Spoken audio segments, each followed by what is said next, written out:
So Barley's Chewy's banned out Sky Temple and Volskaya, where Team 2 banned out Braxis Holdout and Dragonshire, and we are going to Garden of Terror for our first game of the day of this Day 2 Best of 5 series. Now, are they going to let Garrosh through, or does Garrosh get perma-banned? Like I said before, because of the format of this tournament, if a hero gets selected by one team, it cannot be picked by that team again for the remainder of the series. So there's a bit of strategy here. Do we let particular characters through, knowing full well that they will not be able to get selected again, or do you want to utilize a ban slot on it for the entire tournament? So that is a strategy that you will have to decide whether or not you want to tie up a ban slot, or if you want to just let it through. So predictions are up, and it is for the entire best of 5 series. It is not per game. We're going to be running 3 of them today for the both semifinals and the grand finals. So it is up for 5 minutes. Who do you guys think is going to win the entire series? Barley's Chewy's or Team 2? It'll be up for 5 minutes. I do like it better this way, I think.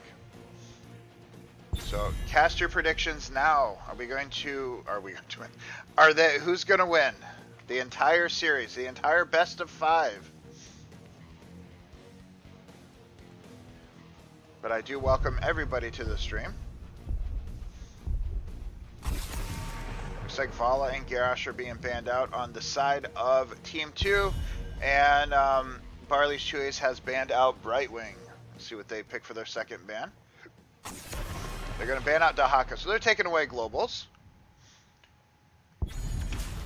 Rhaegar being picked up first.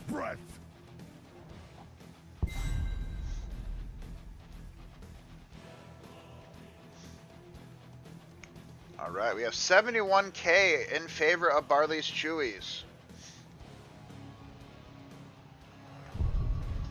Yeah, it's alright. The first 5 minutes of the game, it shouldn't decide the entire series, so people will be fine. And by the time we're done with the draft, it'll be most of the way over anyway. So who do you guys think are going to win? It is up for another about 4.5 minutes, 4 minutes, and it is for the entire series. This is not just for a individual game. This is for the entire best of 5 series between Barley's Chewy's and Team 2. Who do you guys think is going to win the entire series? Who is knocking the other team out? Johanna and Ragnaros being picked up on the side of Team 2, whereas Stukov and Varian were picked up on the side of Barley's Chewy's. Again, as we get deep into here, we're going to be maybe doing some role swapping, depending on what people are able to do for the draft. And, with characters being banned out, we'll have to see. People don't want to show too much too early, but at the same time, you want to make sure you're not getting yourself behind in the series. So there's a bit of strategy here. Do you want to ban out people's picks? Do you want to let them pick it up so they can't play it again? Do you want to save some of your best picks for later? Because that's another thing to keep in mind. If you use your second or third best picks right away, and the enemy team for you picks their best, well, then you still have your best to pick. There's a bit of strategy. Are we drafting our best right now, or are we saving it for deeper into the series? There's a lot of strategy that comes into a best of 5 series under this format. Because you have to decide, how are you going to pick? Are you going to pick your best? Alright, so it looks like Stukov Varian have been picked out. Greymane and Junkrat have been banned out. Tychus is being picked up on the side of Barley's Chewy's. And Tassadar. Hey, I love me some Tass. I love me some Tassadar. There is about 3.5 minutes left of the predictions for the entire series. We have 73k versus 27k.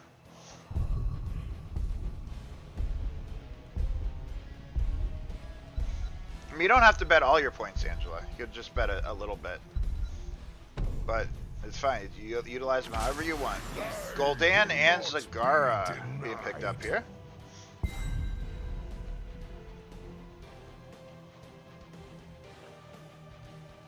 Yeah, always vote 10 points, exactly. Alright, so they need their solo laner or they need a bruiser, just depending on what route they want to go. What are we going to pick up here? We're going to be selecting Hogger. I'm pretty sure Hogger was banned out against them. every game during their day one, if I remember right. I know Hogger was for somebody. All right, you got about 2.5 minutes left of the entire series prediction. Who do you guys think are going to win this entire series? Barley's Chewies or Team 2?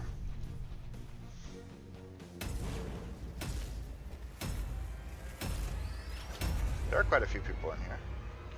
Love to see it. Love to see it. All right, game number 1. Barley's Chewies versus Team 2. Day 2 of the 3K Raviment with a $1,000 prize pool. Who's taking the entire thing home? Who is going to be the grand finals winner of the 3K Raviment? And they will be immortalized below the stream for all eternity in the Hall of Fame with the other 2 winners. The battle begins all right. shortly, heroes. All right, on the side of the red team, Team 2, we do have Tormentor on Johanna, Mini Ninja on Zagara, Alfredo on Rhaegar, more on that Gul'dan, and Wong Fihung on that Ragnaros. On the side of Barley's Chewies, we do have Ghetto Aim on that Hogger. We have Mixon on Stukov, Thugwife on Tychus, Lionheart on that Varian, and we have Tassadar being played by Vanderus. Let the battle begin. We're going to start with an early game skirmish. Taunt Varian Stukov, yeah. Can still earn half his money back, exactly. Exactly. All right, predictions are up for another about 2 minutes. What do you guys think? Who's taking the entire series? Tormentor is out here trying to clear a little bit. Just a bit of skirmishing going on. Tassadar is choosing to be top lane. It looks like they might be going for an early gank on that Hogger, but he is going to be able to unstoppable himself away. Dr. Schmitty, thank you very much for that follow. Welcome, welcome. I do appreciate that. Vanderus is over here clearing up top. I appreciate that follow. It looks like a bit of a skirmish. Cigar's getting pressured here. Lionheart out here. Oh, the stun by Hogger, and that is going to be first blood going over to the side of Barley's Chewies with that pick on Yav. All right, it looks like they are looking to pick up their camp here. The Knights being sent relatively early. Well, it looks like Red Team is opting to send their Giants. And Ragnaros, I thought he's maybe going to rotate to their Knights. So, as we've always said, level 4 needs to be online for Varian before he can really start popping off. But getting a pick early is pretty good. They are slightly behind on experience, though, so that's something they will be looking to pick up. But Knights taken, the Giants are going to be getting taken as well. Tassadar is on this top camp. Well, the Red Team takes their Knights as well. Alright, so every team is just taking, both teams are just taking their respective camps. Mini Ninja does need to be careful that he doesn't get picked off again, as they are going to try pushing in with the Knights. Knights being taken top lane. Oh, you're just in time for the seeds of my Got some of that money. sprout. Have to keep this game going. Hey, I'm ready. I'm ready. Alright. So, Knights being pushed in. I always say with the Knights, you generally do want to be pushing with them if you can. It looks like mid lane is going to get a little bit of pressure for the red team. Well, blue team is looking to get that gank on Zagar, it looks like. Taunt is online. He is going to sniff it out, though. Seed is sprouted. Gather it, would you? Alright, so objective is up. First objective is on the favorable side for Barley's Chewies. Oh, but Johanna's Unstoppable is going to fall. Taunt going out on that Varian. And that is going to be Johanna going down. It's going to be E-build on that Gul'dan as well. Looks like first seed of the game is going to go over to the side of the Chewies. Oh, but we're going to go on. He's going to be able to hit that taunt on Yav again. Is it going to be enough to take him down? I believe barely going to get out. Team was just a little bit behind. Lionheart had the right idea of going in for that taunt. Held it as long as he could, but wasn't able to secure it. Team was just slightly behind. It wasn't able to get that kill. But very nice job by him. Soon you will have another seed to get. Alright, another seed is showing up in the neutral position. There's going to be wave clearing out here.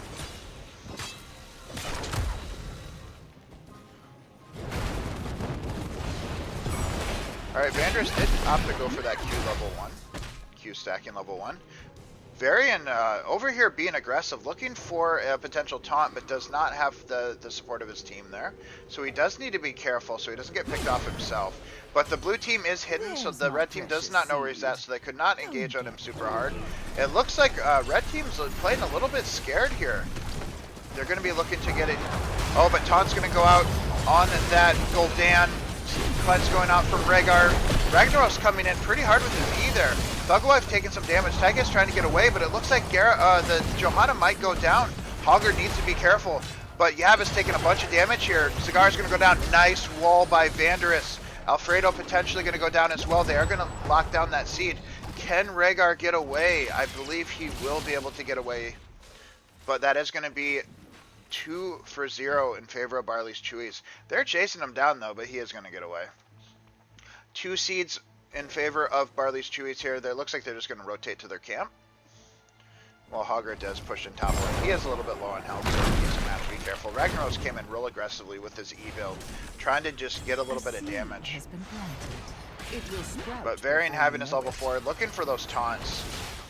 Lionheart, very well versed on Varian as well. Not just a Garrosh player, is very good on numerous tanks, which could be a problem for the teams in this tournament.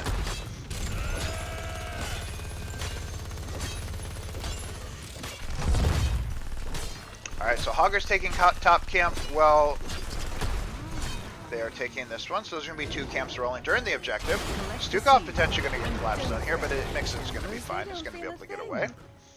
But this seed is in favor of the red team. Blue team might be in better interest to just give it away and look for that level 10. They're not really in a position to be able to contest this, so they might choose to just give it away. Take this Knights, clear out bot lane.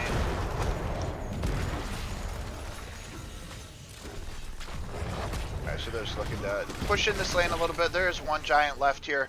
Hogger's pushing in top lane. Ragnaros is taking that camp, is going to rotate top to defend. And it looks like red team is just going to take this seed. At least I would think so. Heroes. Hogger just 1v1 Ragnaros. Red team just ran mid to clear and gave blue team the favorable position on the seed. That is a mistake in my eyes. That's going to be Odin coming out. Lava Wave is online. That's going to be a taunt going out. Ancestral does not go out in time. Red team, did they make a mistake here? They all ran mid lane when they had the favorable position on the seed. Mini Ninja coming in, getting that Maw to keep himself alive.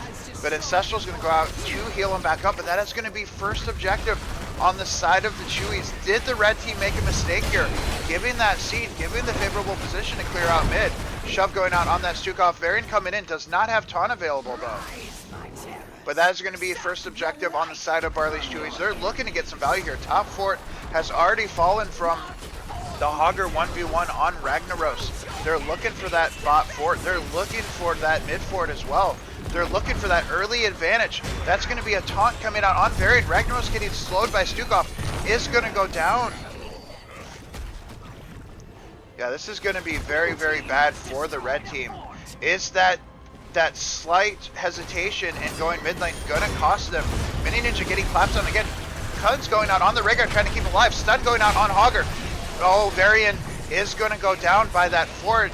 The black hole going out on Tassadar. Johanna using the shield to stay alive. Horrify as well being used to try to keep him alive. Vandris is taking some damage here, but is going to walk out. Multiple ults used just to live there, but all the forts are down, and Keep Wall is about to fall on the bot lane. Blue team is being an absolute terror here. And you have to ask yourself, should have red team all rotated mid to clear? They had the favorable position on the seed. They didn't need to be in this position. But what can they do to recover? They are going to have 13 slightly behind, but now since the seeds are reset 0-0, they can give the next one. They can get level 13. They just need to play it safe. They have Lava Wave to help get them some experience. They just can't be making those mistakes again. Oh, Alfredo though, getting caught out here, almost. But Varian coming in for the taunt on Rhaegar. He can't cleanse himself. Varian taking some damage here. The silence coming out on Stukov to try to prevent the counter engagement. That is an Odin being used. That is a major ult being used on the side of the blue team.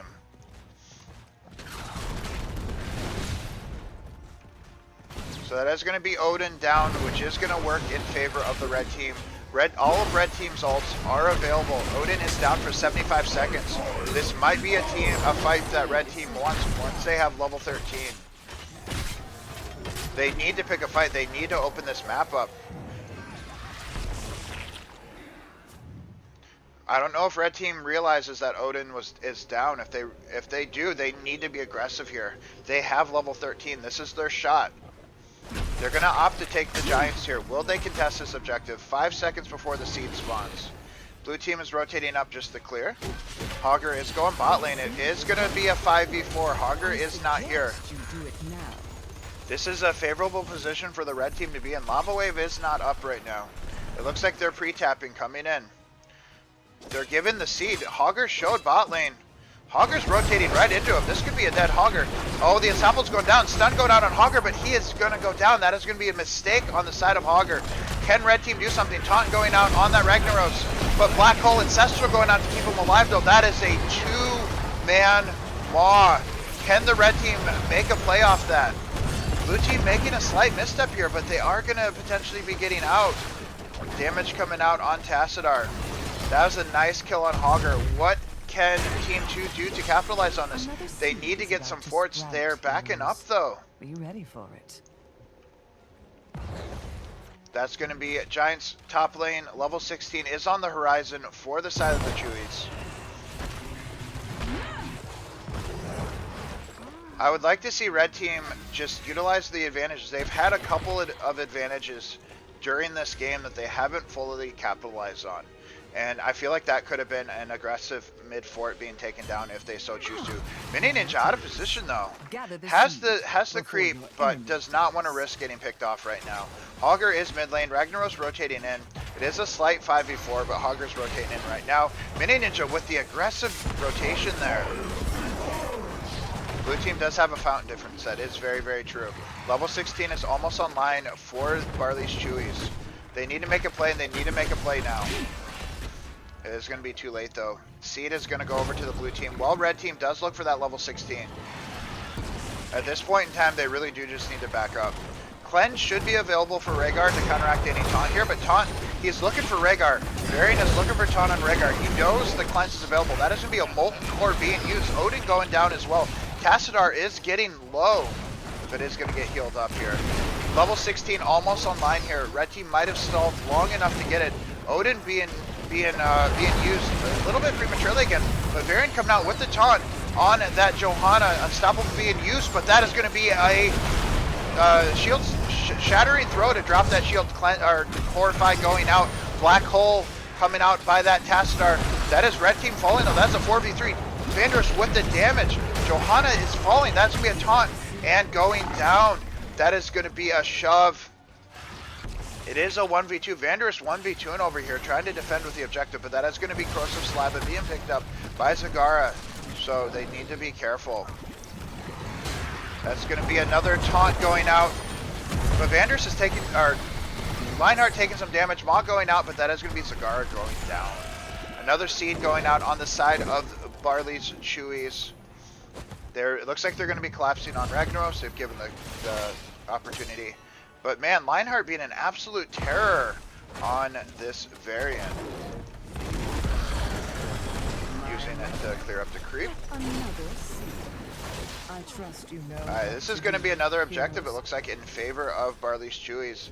With Zagara rezzing, they can't contest it. This is a bad spot to be in. Level 20 not online yet. Are they going to try to stall? 5 seconds for Zagara. Taunt going out on Varian. But the problem is, if he uses Unstoppable, Varian has Shattering Throw to immediately get rid of the Unstoppable. That is a very, very scary spot for Johanna to be in. Shattering Throw by Varian to counteract the Unstoppable on Johanna makes her a City Duck. Taunt going out, stun going out on Hogger. Black Hole by that Tassadar, a massive wombo combo. Fear coming out on that variant, but does not matter. That's going to be Johanna and Gul'dan going down. All ults being used except for Ancestral healing and shield, but no Ancestral. Alfredo was not nearby for that to save the Zagara. And blue team's going to be looking for game here. Molten Core should be available by Ragnaros, but will Barley's Chewies be able to take game number 1? He's going to come out. He's going to go for that taunt. Is Cleanse available? Ancestral coming out to keep Ragnaros alive, but will it be enough? He's trying to keep him up. Tassadar with the wall. He is going to go down. This is going to be game number 1. Going over to the side of Barley's Chewies very definitively. Lionheart being an absolute menace on this variant. GG, well played. There was not much they could do. Shattering Throw, counteracting that Johanna unstoppable. Barley's Chewies playing incredibly well indeed. Very, very well played. Very well played by Barley's Chewies. Alright. Battlefield of Eternity. Game number 2. Barley's Chewies took game number 1. We're gonna see slightly different heroes. Let's see what they have in store. Do they ban out the Garrosh again against Lionheart? Now at this point they got to make a decision. Do they let it through? You know, do teams want to let it through for game number 1 to get rid of it? You know, once you drop a game, it's a little bit harder to let it through. Alright, let's see what they ban out. Obviously, they are removing that Garrosh. They don't even want to mess with it, which is completely understandable.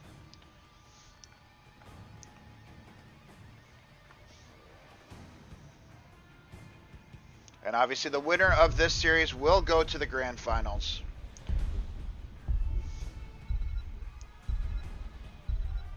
Alright, are they going to ban out the Stukov this time? Obviously, they cannot select Stukov themselves, the side of Barley's Chewies, but the enemy team still, or Team 2 still can. So they're going to remove that possibility.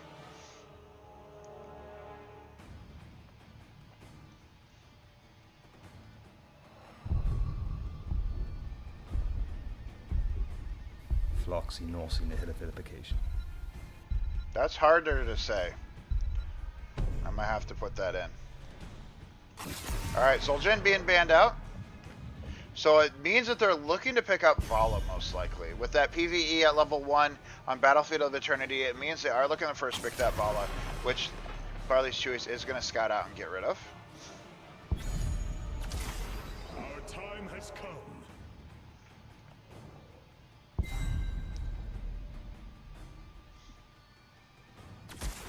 Anytime you're ready. Alright, I'll have to update that sound, Starchild.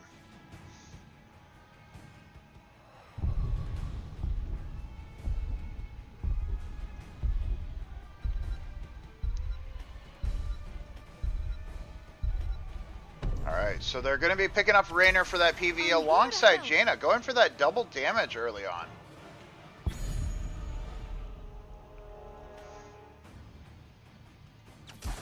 This realm needs me.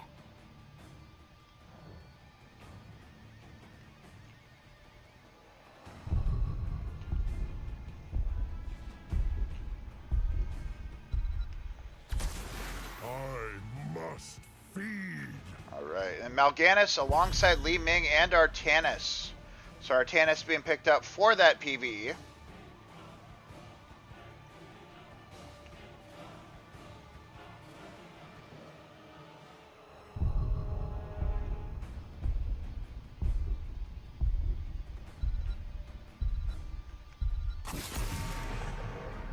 Alright, Malfurion being banned out. That is an interesting ban.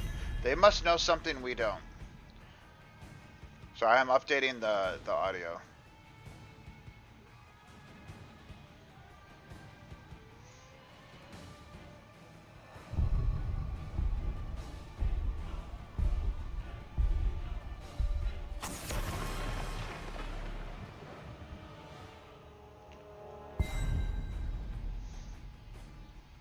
Alright, hopefully they see. Floxy Norsy nihilification. That's, I don't think my mouth can make that middle noise that happens. It's like the sound just goes away for a second. I don't even know how to describe it. You have a watch party going.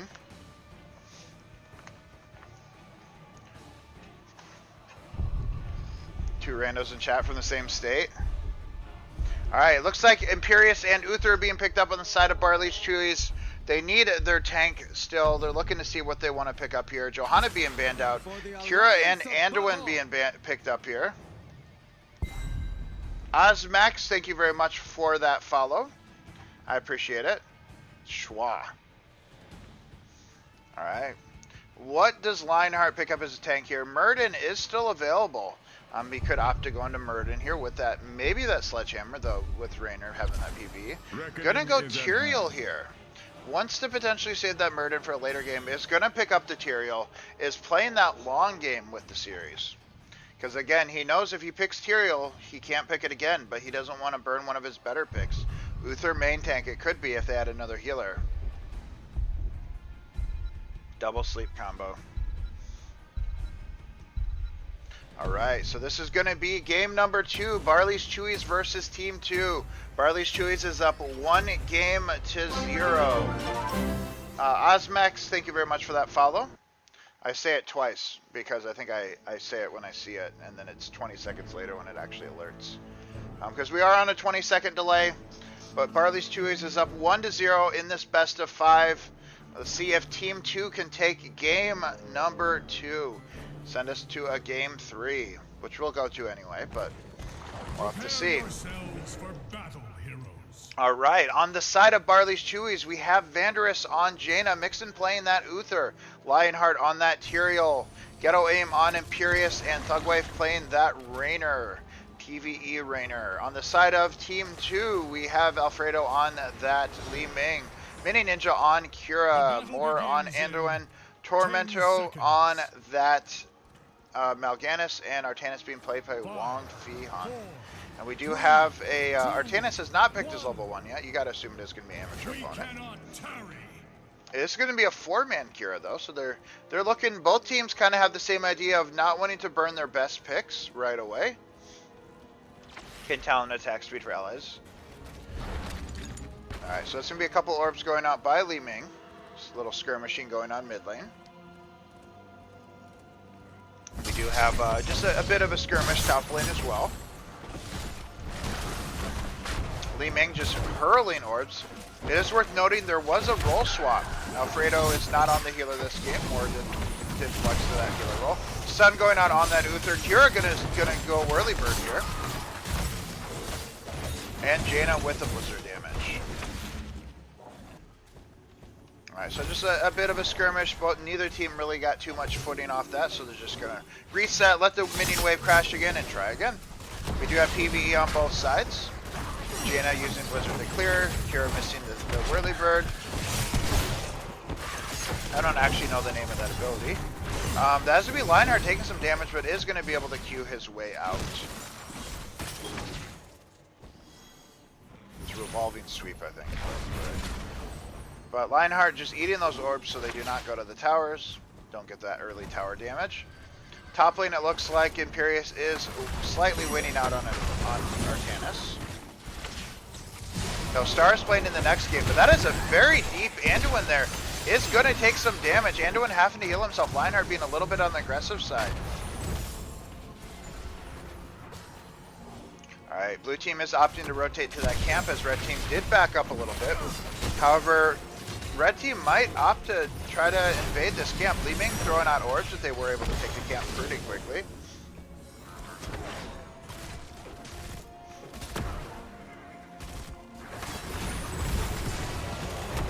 Alright. So I expect both teams to rotate and take their respective middle camps, as the objective is going to be showing soon. That's exactly what's going on right now. Blue team is opting to rotate to take their camp.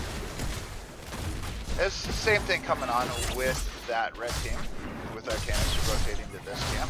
It's a little bit low on health. It's going to need to back most likely. Both camps are in it. Blue team is actually going to wait. Is red team going to do the same thing as well? Blue team is looking to hold that camp as long as they can. Red team does send it right away. Blue team is waiting for the objective to get a little bit closer to spawning. 15 seconds on it.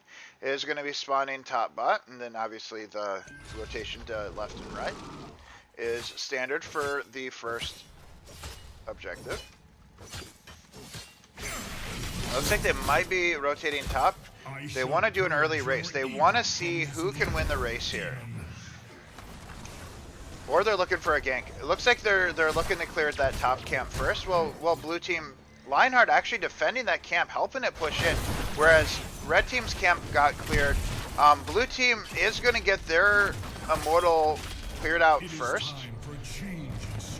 Because Barley's Chewies rotated top lane and cleared that camp, red team was able to force that halftime, meaning Barley's Chewies does need to defend here. While Raynor backs up and starts racing, blue team is going to try to defend the best that they can. Arcanus is the one they need to watch out for, but Vander's taking some damage here. Is potentially going to go down. Uther trying to keep him alive. The shield from Tyrael helps as well. Vander is barely getting out there, but it looks like Imperius might go down as well. First blood, will it go over to the side of the red team? Blue team is getting backed up here, but red team's it looks like they're going to be taking the immortal. Mini Ninja doing a bunch of damage here. Poison damage coming out strong. Well, it looks like the first objective of the game is going to go over to the side of team 2. Vander is trying to get a little bit extra damage on there, but ultimately it is going to be about a half shield, 50% shield on the objective for team 2. Alright, so what do they do here? It looks like blue team is going to rotate bot lane, propping for a defense, which is what we kind of figured. So what Tyrael looked like he was doing was rotating top lane just in case the red team decided that they wanted to split. A common strategy on this map is that you push in the opposite lane of the objective, and I think that's what Tyrael was prepping for. Just in case, and when he realized that they were going bot, he rotated bot lane to defend. So most likely this is just going to get the front wall, is not going to get the fort. It is a pretty early immortal. But if red team can get some picks, they might be able to force a fort here. So blue team does need to be careful. Jaina coming out with the blizzard to defend it out. Li Ming just hurling orbs to her heart's content. And it looks like there is a bit of a skirmish going on top lane. Imperius trying to get a little bit of damage here, but ultimately a good defense by Barley's Chewies. Front wall did fall in favor of team 2. And XP wise, we're relatively even on both sides. It is worth noting, no kill has happened. There has still been no first blood. Both teams have been playing this incredibly well. Mini Ninja taking some damage, whirly birding out here on that Uther, which is going to struggle as this game progresses. The poison damage of Kira could prove to be a problem for Uther. Mini Ninja potentially going to be that first blood. The Desperate Prayer coming out, trying to keep him alive, but that is going to be first blood going over to the side of Barley's Chewies. That's going to be a sleep from Mal'Ganis. Uther trying to keep him alive. The shield coming out by Tyrael, but Vander is walking out and almost get dropped into Li Ming there. But is going to stay alive. Top lane, there is a bit of a skirmish, but neither of them look like they're about to fall. But as going to be, Kira is rezzing, was first blood for Barley's Chewies in favor of Barley's Chewies. Objectives should be showing very shortly. And both camps do have about 20 seconds for red camp, 28 for blue camp. Looks like they're rotating bot lane to take this. I assume both teams will take their respective middle camps again, but we'll have to see. Li Ming coming out, clearing the wave. Both waves being cleared out pretty easily. It is worth noting the blue team is about a half level up because of that kill. Imperius getting damaged out a little bit here, but is not really in too much of a threat unless he makes a mistake. Looks like they're going to take this camp. Like I said, level 10 is on the rise. If that's going to be a spin by Kira. Vander's taking some damage here. Is he going to go down? Getting poisoned. Cleanse going out on that Uther. But Vandris is just not going down. The Uther heal, the shield from Tyrael being enough. That Imperius coming in with that spear. The flank by the Imperius. A pull by Uther, but then Kira spins back in. And that's going to cost her life. Oh, she was out, but she went back in. Mal'Ganis goes in as well. Is going to get punished for it. Does Alfredo go down as well? It does look like he will. That is going to be a three-man death. Three-man deaths on the side of Team 2, which is ultimately going to potentially cost them the objective as well. It's going to cost them halftime. A little bit of damage Artanis was able to do to the objective. That Imperious flank into bot lane, making that a 5v4. Helped him out a lot. Alright, that's going to be a forced halftime by the blue team. Most likely this objective will go over. However, level 10 is online. It is Judgment on Tyrael, by the way. It is going to be Ring, Divine Shield, Hyperion, and obviously that shield on Imperious. It's going to be Blind by Artanis, Final Strike, Light Bomb, Wave of Force, and Dark Conversion. Yeah, the Spears by Imperious are very, very solid. He had a really good showing on Imperious yesterday and is having an incredible showing again today. That Imperious he has is terrifying. So what's blue team opting to do right now? They went and cleared the camp just like they did last time. The problem is red team has the spot for it open, is looking to siege it out. They're trying to force the objective. Red team does have level 10. They're going to be looking for a fight. Hyperion going out by that Rainer. Ring going out on Jaina, hitting nothing. Judgment going out on that Li Ming, pulled by Anduin, trying to keep him alive, but does not go down. Don't know if he had the Desperate Prayer. That's going to be a Light Bomb, the shield to try to keep him alive, but red team is falling here. Desperate Prayer coming out to try to keep himself alive. Yav taking some damage here on Kira, but that is a cleanse by Uther, but Yav's going to go down as well. Mal'Ganis trying to keep him alive, but Mal'Ganis uses that Dark Swarm. It was not Dark Conversion, it was Dark Swarm. But that's going to be an almost full shield immortal in favor of the blue team. So, as I stated before, the strategy blue team is using is they're going opposite the first objective. That Imperious taking tower shots though. Li Ming might be looking for that snipe. So what they're doing right now is if they force a fight bot lane, that means the objective has free reign top. It's very difficult for a single player to clear it out before it does massive damage. So that's what they were doing here. They were forcing the red team bot lane so that objective can secure that top fort. Like last time it got defended bot lane, so now this top fort is going to go down. Not too much, but that Imperious, that Artanis is out of position. He's by himself. Can the red team come in time? Artanis trying to stay alive here. Judgment going out on that Li Ming again. Light Bomb coming out to defend. It is going to stun Lionheart, but it's not going to matter. Ring going out, missing again.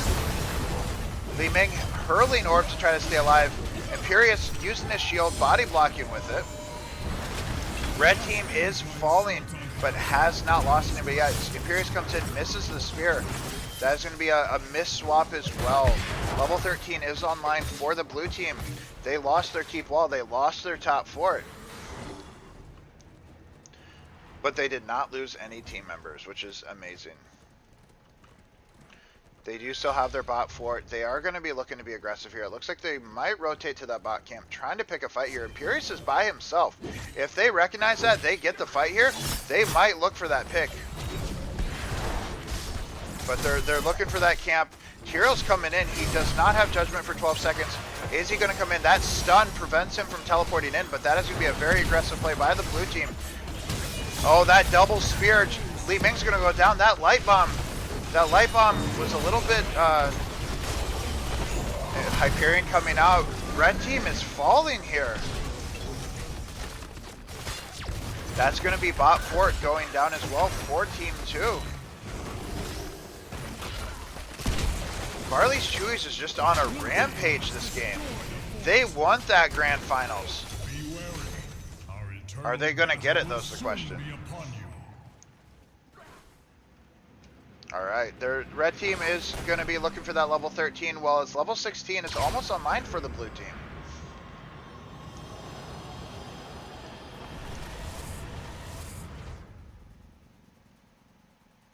Alright, a slight lull in the action as the objective is spawning.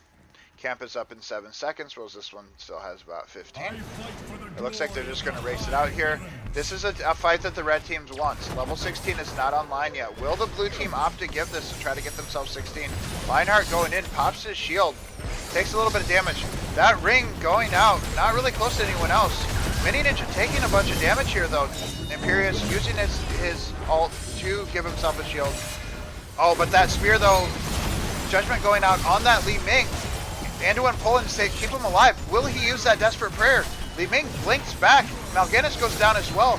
I did not see Desperate Prayer. I did not see Light Bomb go out. A bit of miscommunication. Using Light Bomb to keep himself alive. Gav coming out, trying to keep him alive, but that is going to be a 5-man team wipe. Mini Ninja trying to keep him up, but is going to go down as well. That is going to be 5-man team wipe in favor of Barley's Chewies. That is going to be a forced halftime by the red team, or forced halftime by the blue team on the red team's Immortal. Level 16 online, are they looking for this keep? They're looking for this keep instead of the objective. I think the way that they look at it, they have 16. They can take this keep, they can back up.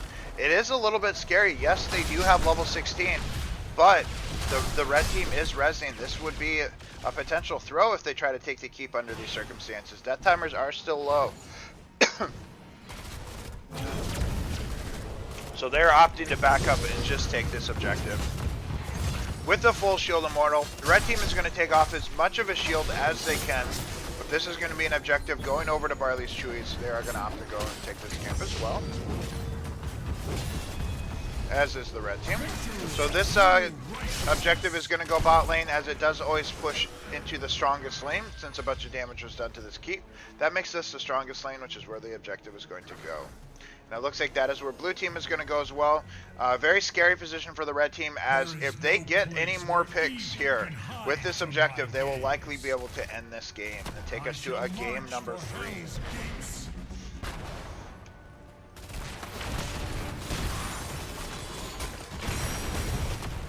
Alright, this is a half shield left on this Immortal. This keep is going down, but the question is, will they be able to end the game here? They have to be careful. They have to defend it safely. Oh, but that's going to be Imperius taking some damage. Judgment going out on the Anduin, so he can't save him. Light Bomb coming out. That's going to be a Divine Shield saving that Imperius. That was massive by Mixon there on Uther. That Divine Shield saving Imperius. He was 100% going down there. Stun on Artanis. The core is going to start falling here. They had an opportunity. They weren't able to secure any kills. They might have they're going to clear it out. Their core's not going to fall yet. Very well played by the blue team there. Red team did an excellent job as well, trying to get a pick, but that was a very clutch Divine Shield on Imperius to keep him alive. But most important part is that Team 2 is still in this game. Their core has not fallen yet. They do almost have level 16. They do have the possibility of turning this game around with that level 16.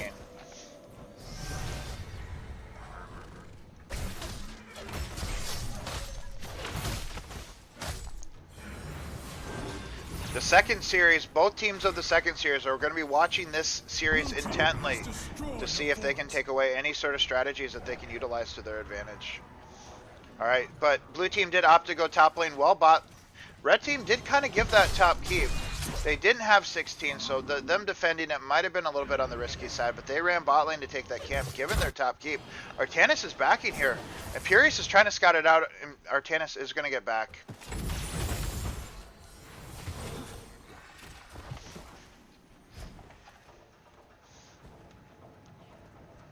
Alright, red team looking for a gank here. They do need to pick a fight before level 20. They do have level 16. They do have a small window. This is their window that they need to utilize to their advantage.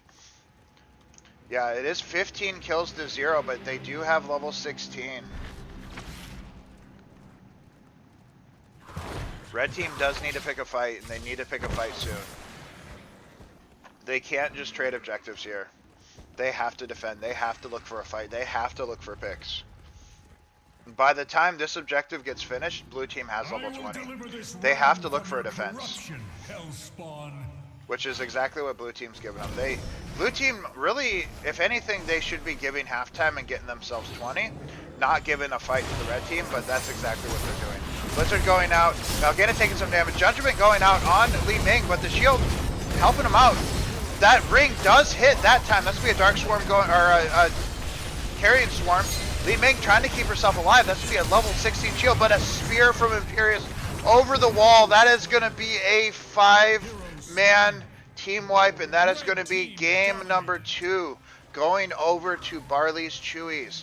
We are going into game number 3 with them being up 2-0. Team's core is under attack. Very nice job. Barley's Chewies is just on a tear this game. Alright, that is 20 kills to 0. Game number 2 going over to the side of Barley's Chewies. GG, well played. Those Divine Shields by Mixon were incredible there. That Imperious doing incredibly well with those spears.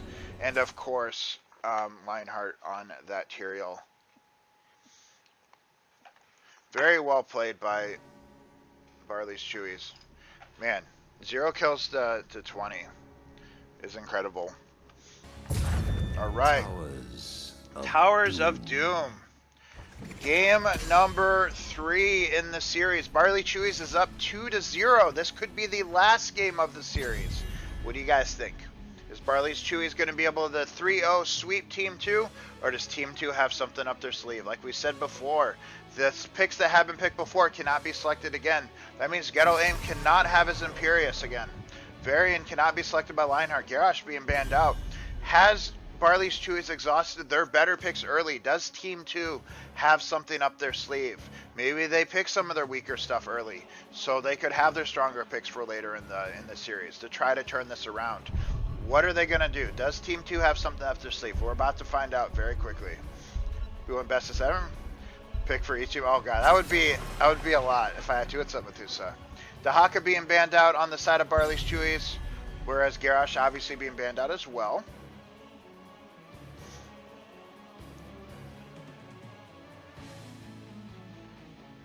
And I do appreciate you guys joining me. Make sure you guys do hit that follow button if you are new here.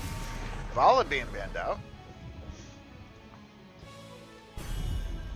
They don't want Vanders to get Vala. They don't want Garrosh to be given to Lionheart. Vikings being banned out. Interesting. Do they know something we don't? I'm not aware of a Vikings player on Team 2, but maybe they know something we don't. Alright, let's see what the first pick is going to entail here. Does Team 2 have something up their sleeve?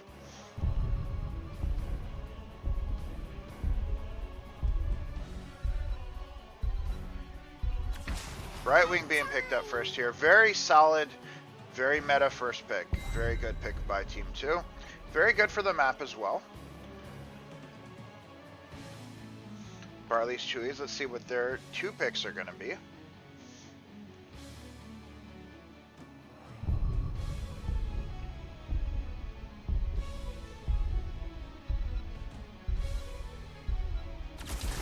Alright, Gul'dan and Lucio being picked up here.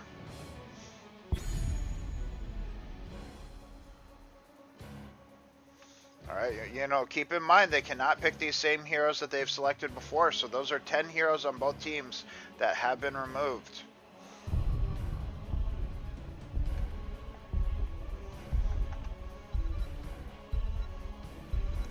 So Gul'dan and Lucio, we have Murden being picked up, which could be a deny pick, and Nazebo being picked up by Yav on Mini Ninja. And that Murden could be a deny pick as well, because we do know that Lionheart does play that Murden. What's up, Vork? Alright, what are they going to ban out? Banning out that Zool. So this is where we're starting to get deep into the draft here. We are on a game 3. If we go to a game 4, game 5, that's what we're going to be dealing with.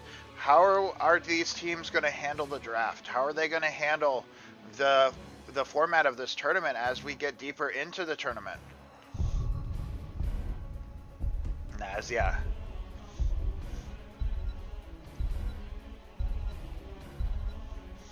Alright, what are they banning out here?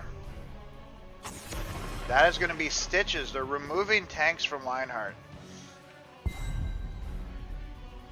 We did see his Anubarak yesterday. We do know that he does play other tanks as well, but let's see what they decide to go into here. This is I always say this part of the draft, I think these 2 picks will be very telling. That's going to be Sonya coming out by Ghetto Aim.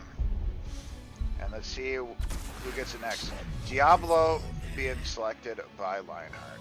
And let's see what their last 2 picks are. So they're going to be grabbing Tychus. It's about damn time. Yeah, Tychus was selected by Barley's Chewies earlier. Has not been picked by Team 2. So based on the format of this tournament, you know, even though Tychus was picked by one team, it can still be selected by the other team, which is what just happened here. And Leo being picked by Team 2. Alright, what are they going to round it out here? Thugwife does have a damage dealer, and it's going to be that Tracer. Alright, we're going into game number 3 and potentially the last game of this series. Can Team 2 bring it home and take us to a game number 4? Or are they going home? One of these teams is going to the grand finals and one of these teams is going home. Alright, we are going to game number 3.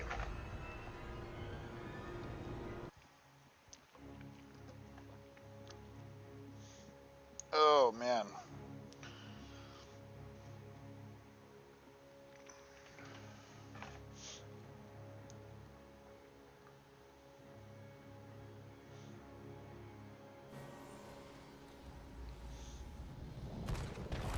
Alright, game number 3. They're already home.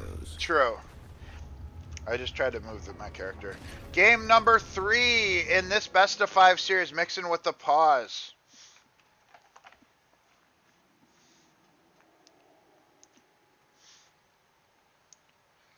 We have a slight pause. I think I'm supposed to switch back to the Corey cam, the Raviment cam. We have technical issues right now, just so you guys don't have to look at it. I do appreciate you guys joining me today for the 3K Raviment Day 2. Day 1 was awesome. Day 2 has been great so far. We're just going to get ourselves into this game number 3. Again, I do appreciate you guys joining me. This is in celebration of reaching 3,000 followers, as we did a while ago. And we'll get ourselves back into this game, hopefully very shortly. We did have a slight technical issue. See if we can get it sorted out.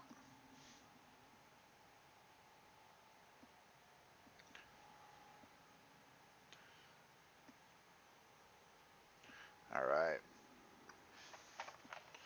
And then after this, we will be having Memes Are Us versus Floxy Norsy Nihilifilification. So we're going to be having another semifinals, and then we will still have the grand finals and a best of 5. It looks like we are getting back into this game. We do have game number 3 with the Barley's Chewies. We do have Thugwife on that Tracer, Lionheart on Diablo, Vanderus on that Gul'dan, Mixon playing that Lucio. And we do have Ghetto Aim on that Sonya. On the side of Team 2, we have Long Fei on that Leo. Moore playing that Brightwing. Alfredo on Tychus. We have Nazebo being played by Mini Ninja. And we have Tormento playing that Muradin. It looks like Sonya is going to be rotating top lane. Just starting out with the Soak. Maybe actually rotating mid. But in the meantime, it is going to be 4v5. Sonya's looking for a potential in maybe some cheese top lane with Nazebo zombie wall. But it looks like they are opting to just get that early game skirmish. Diablo taking a little bit of damage here. Nothing out of the ordinary. We do have Toad build on Nazebo. That is some big corruption stacks. Makes you wonder if you should have gone E build. But we are going into that Q build on that Gul'dan. Gonna look for that damage. Mixing with the Q. Very aggressive Q. Stun going out on that Muradin. Tracer with the recall. Muradin jumping over the wall. Oh, is Muradin almost getting the kill there on that Tracer. Very aggressive positioning there. Very nice job by Team 2. Can they get a kill here? They didn't secure a single kill last game. Will they be able to get one this game? How do you like it? Teleport going out by Brightwing on that Muradin. And Vanderus pretty low on health, using his health obviously to get mana, to throw out some Qs to stack his level 1.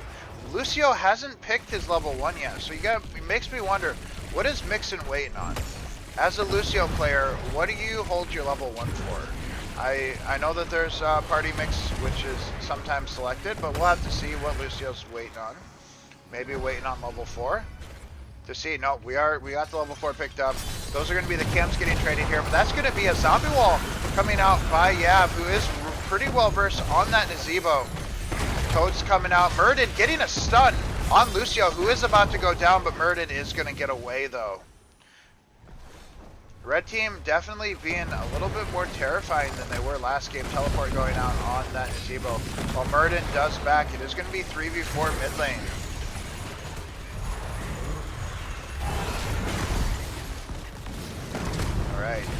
So those pumpkins are going to go in. It is not Halloween anymore, but those pumpkins are getting some value. All right, Murden is back. It looks like Leo is looking to double soak, which is going to give them a slight experience advantage since I don't believe Sonya is matching that. Gul'dan is rotating mid lane to catch that soak, which does give them a 4v3 bot lane. So blue team does need to be a little bit more careful. This Murden has landed some stuns on Lucio, so they need to be careful. First objective is going to be spawning. Alright, Nazebo rotating mid lane. Is going to get collapsed on by Sonya here, who is a little bit out of position. They might be looking for a pick here. Does Murden jump in? Does Murden try to get the stun? Opts to not aggress in there. You got to ask yourself, would have they been able to get that kill with Leo rotating in? I think they just want to, they're going to trade top objectives. Top will be traded by both teams, but they're going to be contesting this. So Murden jumping out, getting those block stacks back up, but against a Tracer, was that level 1 wise? Teleport going out on Nazebo. Alfredo taking some damage here, is potentially going to go down. Lucio trying to get some kill here, but at the same time, Vanders is a little bit out of position as well, but Nazebo and Tychus are going to go down. A bit of miscommunication. Blue team is relatively low with the spooky hand out to keep Leo alive. Lionheart with the aggression here. That's going to be an objective going out, but they are not going to take down Leo. Red team had a little bit of indecision there. They had Vanders low in the backline, but got zoned out by that Lucio. The dads in the audience are going wild.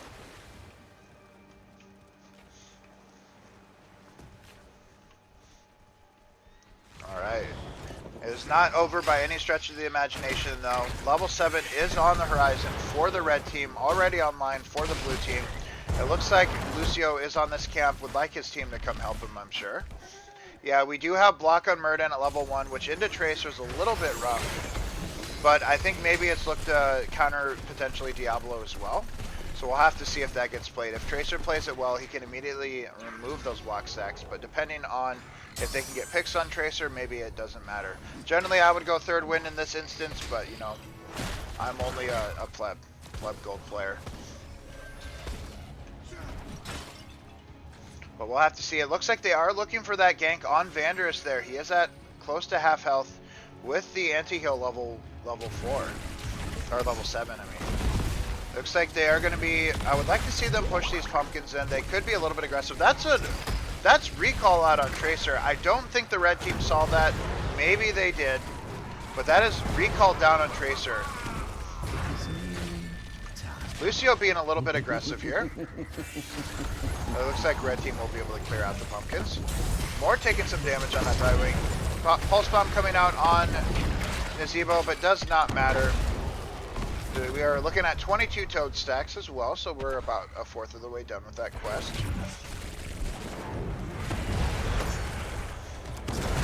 Oh, but that's going to be Vanders taking some damage here. Lucio trying to keep him alive, but Murden jumps in aggressively. Vanders almost going down there, but they cannot secure the kill. They've gotten so close numerous times but have not been able to secure a kill.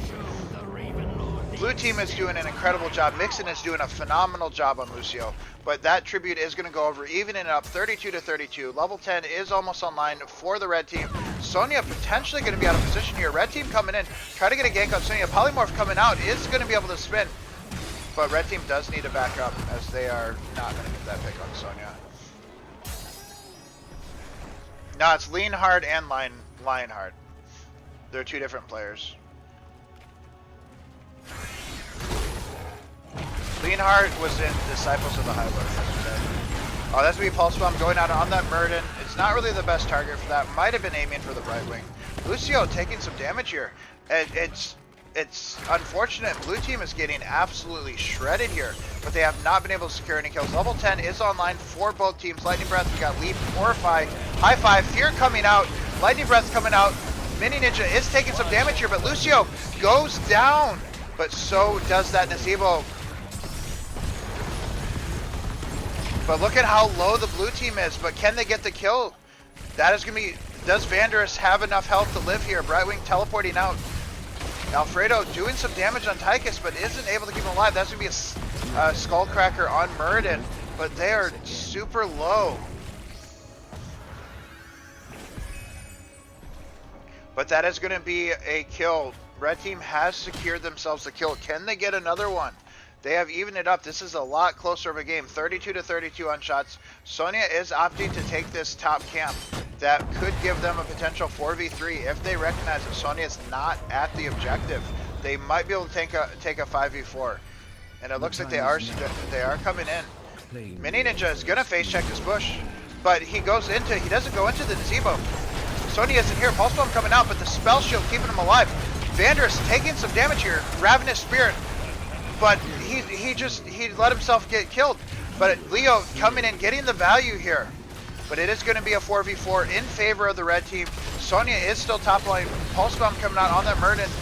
Diablo just isn't going down here. He's got a lot of health. He is stacked on souls. Teleport on Brightwing, but that is going to be a stun by Murden. Diablo's going to go down here. Souls going down on Lucio, and Diablo losing his souls. Very nice job. Sonya is looking to take this top fort. Is not going to quite get it. Nazebo rotating top lane. Red team starting to show some life in the series. Are they going to be able to take this? Are they going to take us to a game number 4? It looks like red team has identified Vanders as their target. Spell shield coming out to keep him alive. Is Brightwing going to go down here? Recall is available. But is he going to be able to get him? Very nice job. Alfredo avenging the death on that Brightwing. The unfortunate part is here, Brightwing will res with teleport. Unfortunate for Barley's Chewies, that is. But Sonya, unfortunately, is getting collapsed on here. Spooky Hand out on that Leo. Diablo does not have souls, does have to be careful. That's going to be lead coming in. Lightning Breath going out. Fear going out on that Gul'dan. But Sonya is really low. Murden on an island. Entomb going out on by that Leo. Taking down Gul'dan. They have been targeting Vanders here. Getting them down. They're getting some kills. They're angry. Team 2 is angry. They do not want to be 3-0'd here. They do not want to go home yet. They do not want to be knocked out of the series. They want to go to the grand finals. And they have now taken the lead in this game. Lionheart needs to get souls again. Q going out. Polymorph. Lionheart making a mistake here. Queuing in into that Polymorph without souls. Spell shield going out, keeping him alive. But now he is in trouble. Mixon does have that high 5. Pulse Bomb, I believe, is available. Going out on Murden though. Oh, this is the grenade build on Tychus as well is doing work. The fears have been really good by Gul'dan. He has finished his level 1, but he keeps getting isolated by that Leo with that Entomb. Alright, this is going to be one objective phase bot lane. Murden coming out. Diablo with the Q. Murden jumping out. That kind of leaves Brightwing in her. Vander's getting targeted again. Ravenous Spirit going out by Diablo taking some damage. Leap going out. Brightwing trying to keep herself alive. Will she go down? She does go down, but at what cost? The blue team is falling. Sonya's spinning to try to win here, but Skullcracker and Murden is making it difficult. Odin coming out by that Tychus. Red team is angry right now. Lucio tried to delay here, but is it going to be enough? Is Lucio going to fall as well? Nazebo rotating up here to capture this.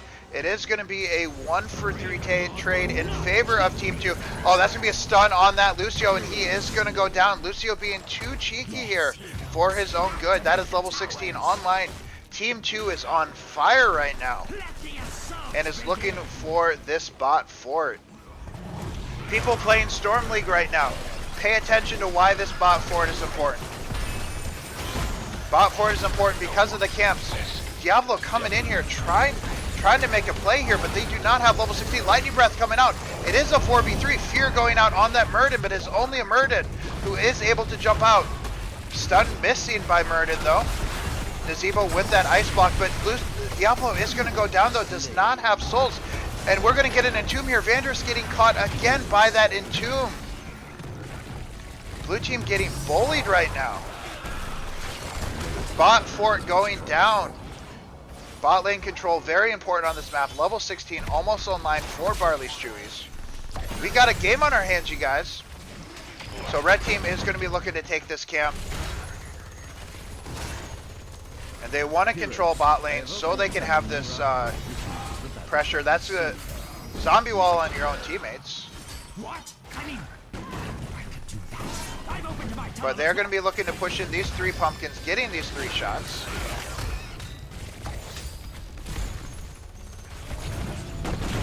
Oh, that's going to be an ice block coming out. Leap by Sonya. Level 16 not online yet. Sonya taking some damage from the floor. Ravenous Spirit to secure that kill. Oh, it's worth noting they did not have level 16 when they engaged there.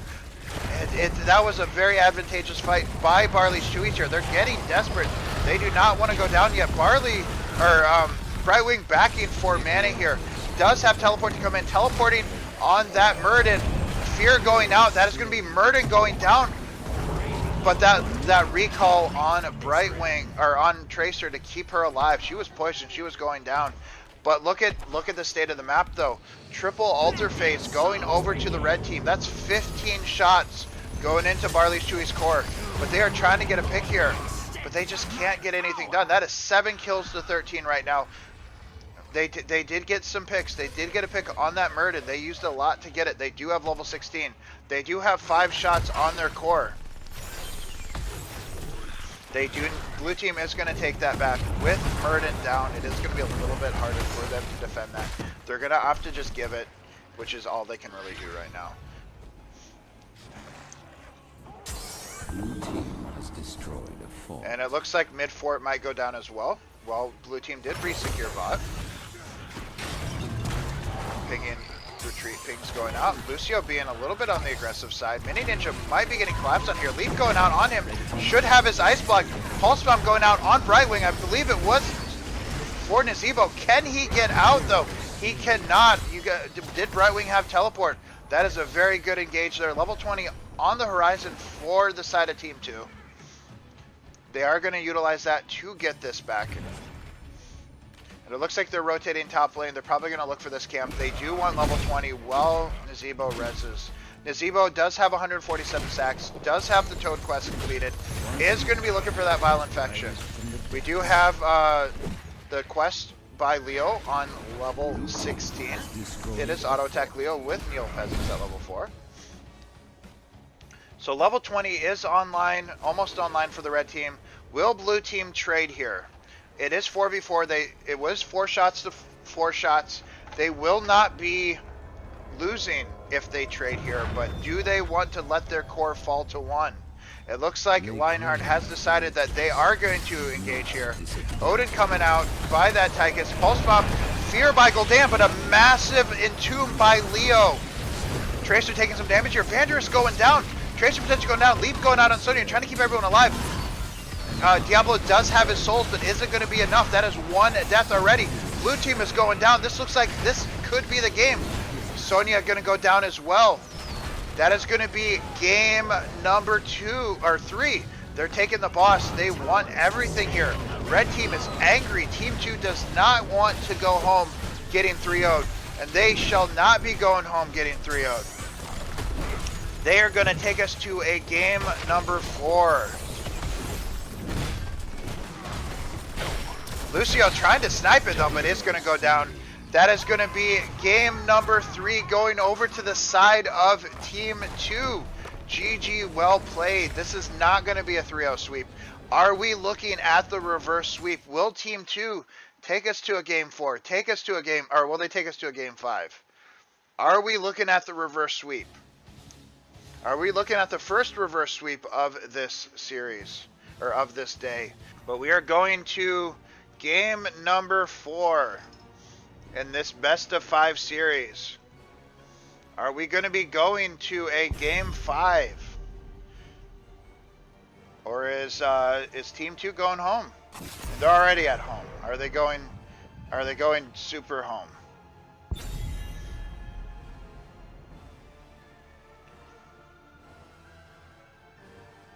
Alright, do they let at this point in time, I feel like you can't let the garage through.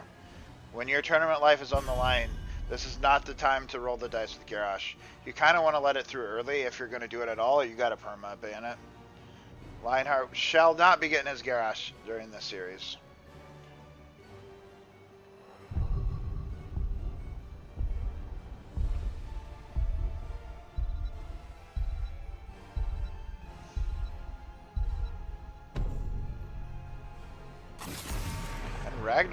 Ragnaros and Dahaka being banned out.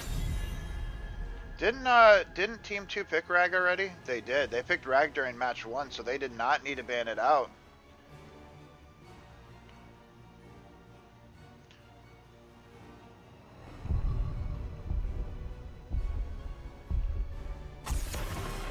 And Vala being banned out again.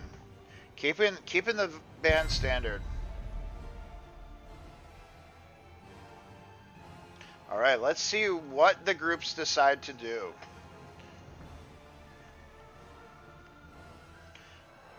So we have 15 heroes on both sides removed. Chromie's being picked up by Vanderus, being first picked out here.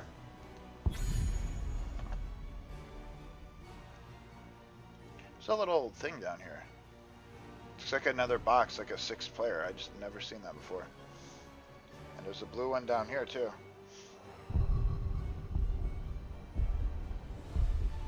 One point in time is going to be 6v6. I guess there's some over here too. I guess it's to show the whole roster. That's going to be an Arthas and a Malthael being picked up here. I don't think we've seen Malthael. I think Malthael was picked once yesterday, if I remember right. Has not been picked today, though.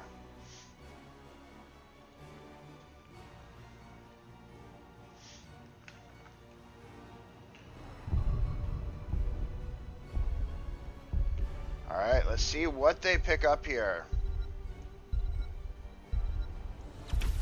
Anub'arak and Artanis. So Artanis was picked by Team 2 earlier on Battlefield of Eternity. Has not been picked by Barley's Chewies yet today, though.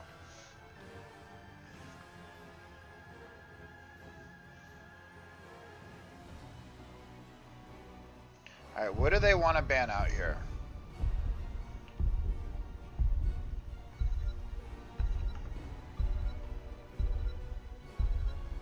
Mixing a DJ? He might be. He picked Lucio last game. Falstad being banned out.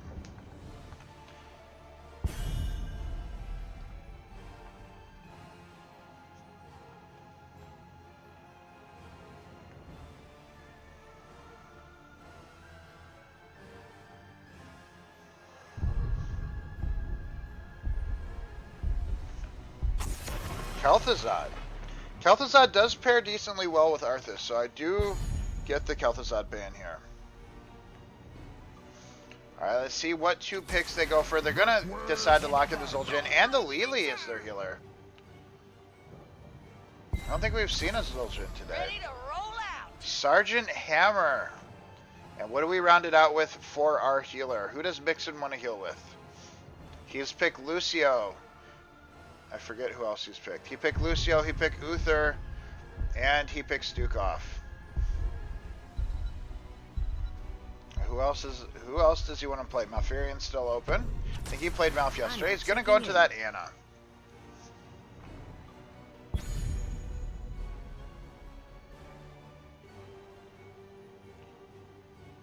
Alright, and what do they round it out with for their damage? More on a damage dealer.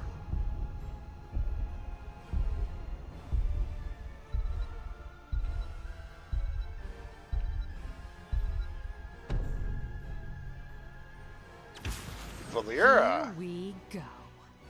Do we have a pocket Valeera pick here? Are they going to be taking us to a game number 5? Or are we on our last game of our series?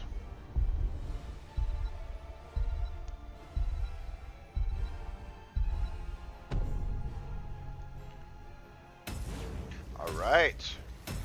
Game number 4 in this best of 5 series.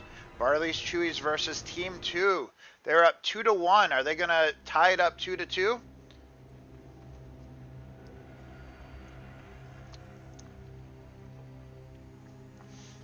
That Valeera could be a pocket pick, and it could be a menace for them. I generally don't like Valeeras in my Storm League game, but in a competitive game like this, it could be different. For battle, heroes. I just tried to move my character again. Alright, game number 4. Barley's Chewies. We do have Thugwife on that Hammer, Mixon on Anna. Vander's playing that Chromie, Lionheart on that Anub'arak, and Ghetto Aim on that Artanis. Team 2, we do have Tormentor on that Arthas. We do have Mini Ninja on Zul'jin, Alfredo on Lili. We have more on that Valeera, and Wong Fei on that Malthael. Team 2. Predictions were done for the entire series right before the first game. So that's how we're doing it today. Predictions are going out for the entire series. Just because there was a lot more, there's a lot less interest in per games yesterday, so we decided to do a whole series. All right, there's gonna be a swap going on that Maltho. He's gonna get engaged on here. Is he gonna be able to get out? Lily barely keeping him alive. Lionheart coming in hard with the stun here. But now that Artanis is gonna go down, that's gonna go first blood on the side of Team 2, who is taking down Artanis and that Anubarak. Team 2 is angry still from last game. That early first blood here, are they looking to take us to a game 5? That was a very good early engage. Did they went down to, but all right, so that was a really good sleep by Mixon there. That sleep pretty much is what got Zul'jin killed, because he was coming in looking for those stacks. So very nice job by Mixon there with that sleep. Obviously, the rest of Barley's Chewy's doing a great job as well there. But that's going to be a half-level lead in favor of Team 2. Hammer's going to be looking for that level 4 for that hover siege, I assume. They got Lily, yeah. Alright, so they're looking to take their giants here, or their knights. Mixon taking a bunch of damage here, though. Strike Death of Shame. That was how it got him. Alright, so they're taking both camps. Amateur opponent is being picked up for Artanis. You know, Artanis needs to look at, does he want to hold this camp or does he want to take it early? He is opting to hold the camp. Knights being picked up relatively early as well. Generally, the Knights do want to be safe, but you have to look at, you know, are they gonna sniff it out? All right, so Knights being picked up early along with the Giants. Hammer is just gonna clear them out pretty easily. Anna's over here guarding it just in case, because you never know. But it looks like more is coming in here looking for the Hammer, but there is not enough of a... But Zul'jin might get it, but Zul'jin's potentially taking tower shots. Oh, they both were taking tower shots. This is bad. Oh, that is a dead Zul'jin right there. That was an almost gank on that Hammer, but Lionheart doing an excellent job here. They took that camp. It looked like Maltho was looking to sniff it out to see if maybe he could get an invade on it, but almost gets punished for it.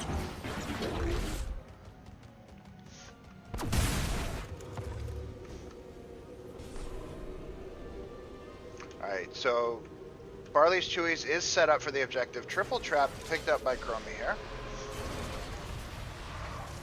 Thugwife looking to set up, but Valeera coming in here, but just the tower shots getting so much value here. They're taking so much damage from the tower shots. Both solo laners are trying to engage top lane. It's the Siege Giants getting some value here. Well, we're getting some value. Valeera being a menace here, trying to get on here, but Arthas is coming in with the slow on that Anubarak. Vanderus being aggressive. But it looks like first tribute will go over to the side of the red team. Artanis coming in here looking for some picks.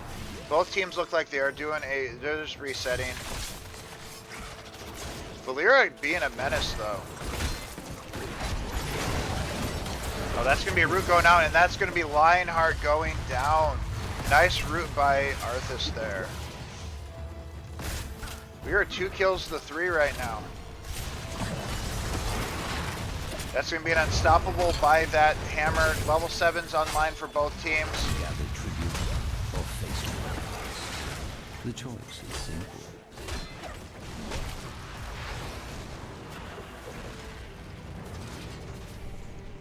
Oh, Valeera looking for a potential flank here on somebody, trying to catch someone out. Let's kind of keep an eye on her, see what she does. Artanis is being semi-aggressive top lane. Maltho will be out here to defend it. Red team setting up around the objective. Red team got here first. That Artanis is very out of position though. It's gonna get swapped. Has the unstoppable. Who's Valeera gonna jump on? It's gonna silence. It's gonna blind. But that counter engage by Lionheart there. This Valeera is on an island. The traps to make it so. Oh, very good job by Vanderus there, using his time traps to prevent Arthas from saving Valeera. Very, very well played by Vanderus. And a nice W by Vanders as well. Mini Ninja taking some damage here. The second tribute's going over to the blue team, but the blue team's taking some damage here. Hammer's just pegging them out, and they can't get to the hammer. Valera tried, but she got picked off for it. She can't go in there alone like she has been. Vanders has been an absolute terror on Chromie this game. Hammer's looking in to just push in mid a little bit, it looked like. Alright, so Malthael's going to be taking this camp. Objective's going to be spawning mid lane next time. They're going to be looking for this Valera. This is going to be a potential pick. That's a nice sleep on Valera here. And she is using that unstoppable. She's using that invisibility, but unfortunately that Valera is going to be going down. And now they're going to be shoving bot lane. Teams getting picked off on both sides. This is really anybody's game. 4 kills to 3. Level 10 almost online for both teams. Lily does have cleanse, which almost feels like cheating. But this bot fort might be falling here. Arthas wants to come in but was alone. That's going to be a nice time trap by Chromie. But Mini Ninja is going to be able to get away. But it looks like the blue team is opting to go for this boss. They're going to be giving this tribute. Knights being taken by the red team. Boss plus Knights being taken by the blue team. And this objective is going to go over to the side of Team 2. That's going to put them on Curse Tank, or Curse Point. Well, the red team does decide that they want to take the boss as well. Zul'jin is about a third of the way stacked on his baseline quest. They definitely are taking the boss a lot quicker than the blue team. It is going to be taken pretty close to the same time, even though the blue team had a very big head start on it. Red team, that's an Eye of Horus being used. I guguess maybe the Ana was hoping that someone would be low on the boss, or they were going to stall. Not quite sure what that was. That is a 55-second cooldown down. They're just opting to come in here. They're going to try to defend the boss. Mini Ninja taking some damage here, but this Artanis is by himself. But here comes Lionheart. Cocoon coming out on that Zul'jin. They're collapsing on Lily here. Army coming out on that Arthas. Jugs coming out, just not in time. That's a nice timeout by Chromie. Valera using that smoke cloud, smoke screen, whatever it's called. But that's going to be a dead Lily. Swap coming out, hitting that Valera there. Loop going out by Chromie. That's going to be a dead Valera. Does not have her smoke cloud, or smoke screen again. Blue team does not want to go to a game 5. We're looking at 6 kills to 4 now. Boss still getting some value top lane though. Got that whole top fort. Malthael trying to defend the tribute, but they are down Valera. Blue team's down Artanis though. But that's going to be a money sleep. Jugs going out, but not in time. Are they going to be able to get that nice time trap by Vanders there, making sure they cannot interrupt the channel. Curse point on the side of both teams right now. Alright, so red team is looking to clear bot lane, pushing for that level 13. Blue team's doing the exact same thing, mid and top. Very close game, 7 kills to 4. Curse point, both teams. Tribute spawning bot lane.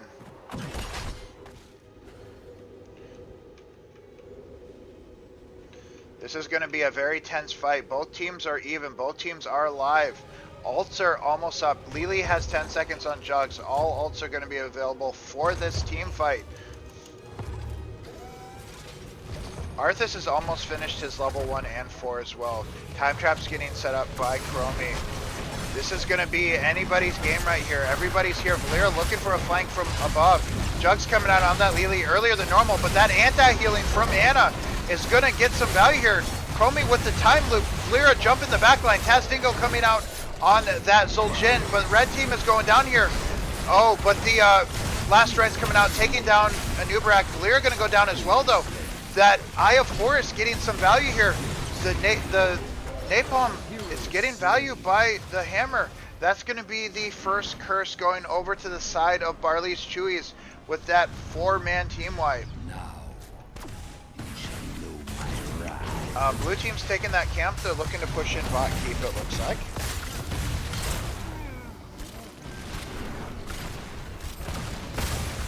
That anti-heal from Anna was huge there. Jugs was out on Lily, but Anna hit the like 3 or 4 man grenade there.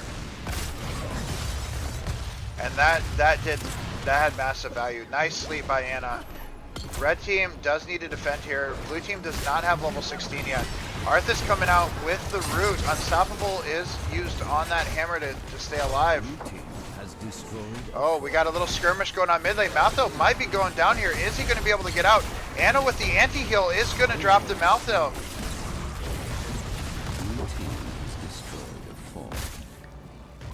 There's a lot of minions top lane. Level 16 is almost online for the side of Barley's Chewies. Red team is opting to just defend. They need to play for that level 16. Right now, blue team's likely going to back up and take both of their camps, so red team will likely take their knights and push for that level 16. They did catch up, and there was a lot of experience at this minion wave right here. And that kind of caught them up a lot. They're only a half level from 16. There's also a minion wave spawning bot lane as well. Both camps are being taken by the blue team. This camp is being taken by the red team, which should give them level 16. Let's look at what we got for boss timers. We have 25 seconds on this boss, 29. Both bosses spawn relatively close, 4 seconds apart. Bot keep did not fall during that curse though. 2 camps pushing in here. Level 16 is online for the red team. And it looks like blue team is posturing to take that keep. They do recognize that, I believe they recognize Malthel's top. And they're going to be sitting in a bush here. They're looking for a gank. Are they going to catch someone in this bush? There's a bunch of time traps up. They're looking for an engage. They're looking for a 5v4. Are they going to get it? Malthel is checking that boss, but they're engaging your 5v4. Your swap going out on Mini Ninja. Does have Tazdingo. Jug's going out, keeping him alive. And here comes Malthel from the flanking position though. Is jumping on Anna. Eye of Horus coming out. More and that Zul'jin going down with 1 Eye of Horus. But we're going to have a last rites potentially going out on that Anna. It's going to take her down. Loop going out by that Chromie Tormentor trying to stay alive on Arthas. But Alfredo's going to go down as well. They do get that kill on Anna. But they lose 3 members in the process. That swap's going to land, and that's going to be a dead Arthas. Nice swap by Ghetto in there. So they're going to take the boss here, but they do not have Anna. So they got to be very careful. Malthel likely cannot come in here, but they are going to be a little bit on the low side without their healer here to defend them. Obviously, with the shields from your 2 front line, it is going to be pretty safe. You have to figure if a couple of them stayed alive. That Anna kill, that Anna flank by Malthel was really good. This is going to be, red team is still on curse point. If they can get themselves a favorable team fight, they can pick up the curse here. They can get themselves back into this game. Zul'jin, barely over halfway stacked this late in the game, isn't very good. Artanis essentially trying to solo the boss. Do they sniff it out? It looks like blue team is going to rotate in and help him take that boss. I don't think he's trying to solo it. I think he just wanted to start it. Red team can figure that they are on their bot boss right now. There's not really too much else for them to do. They are going to save their top keep. Blue team will likely want to use this boss to try to secure bot keep since it is really low. Red team is going to be looking for a pre-20 team fight that they can utilize to get themselves back into the game. They have to figure that this boss is going to be pushed with five members here. Shall we see who gathers enough tribute to this time? They did invade and take that camp. Valera is looking for a gank here. Does she backdoor the tribute or does she go for the team fight? Here it comes. This might be it. This could be the tournament life for Team 2. They need a money defense here. Swap going out and missing. Valera is coming in from behind though. This boss is going to be on the core. Valera is pretty far behind. Is looking for an angle in. Malthel coming out. Jug's coming out on Lily. Valera needs to jump in here now. Cocoon coming out on that Lily. Valera coming in on Chromie. A nice target by Chromie, but they do need to defend the boss. Smoke cloud going out on Valera, but Malthel's taking some damage. This could be GG. Lily taking damage from the boss, getting stunned. Blue team is going down a little bit. They did take down Chromie, but Arthas is going to fall. Tazdingo coming out to secure this boss.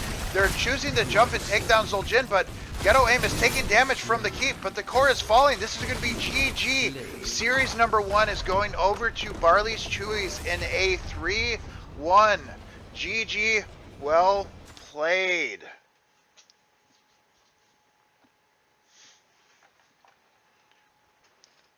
Yeah, the format of this tournament is you cannot select any hero. Each team can only select a hero once.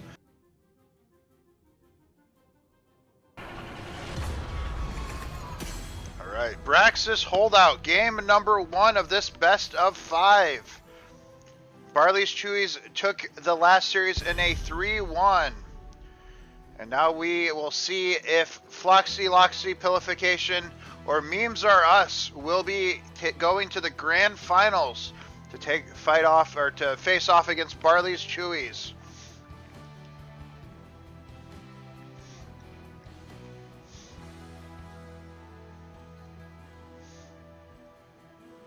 And predictions are up. I believe it was for 15 minutes. Who do you think is going to win the entire series?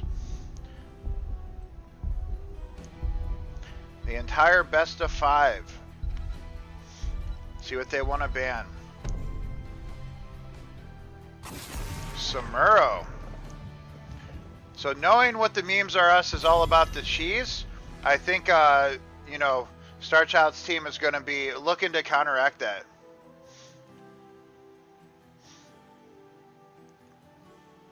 Had a cheater? Gotta report them. So what are Memes Are Us have planned? Because they're the ones who took us to Braxis Holdout. So we're not doing a loser bracket. Since 3rd and 4th get the same amount, we don't really need to.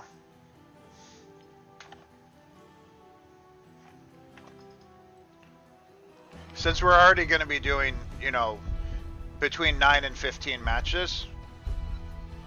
And last time it took us well past 3 during the 2K Raviment, and this one could be very similar.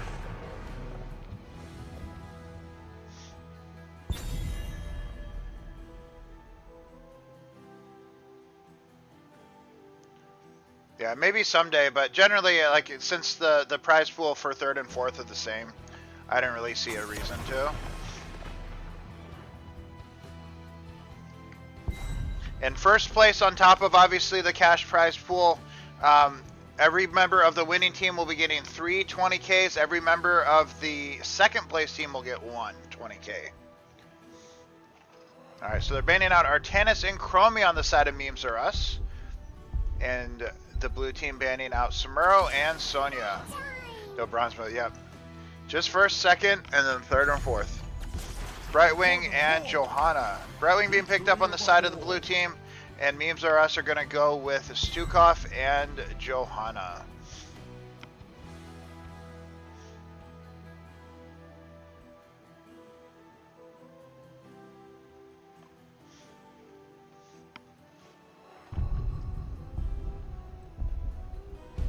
Having to quit your day job, exactly. You can retire. Alright, Mephisto being picked up alongside Arthas. Keep in mind, any hero that is picked now will not be able to be selected again by that respective team.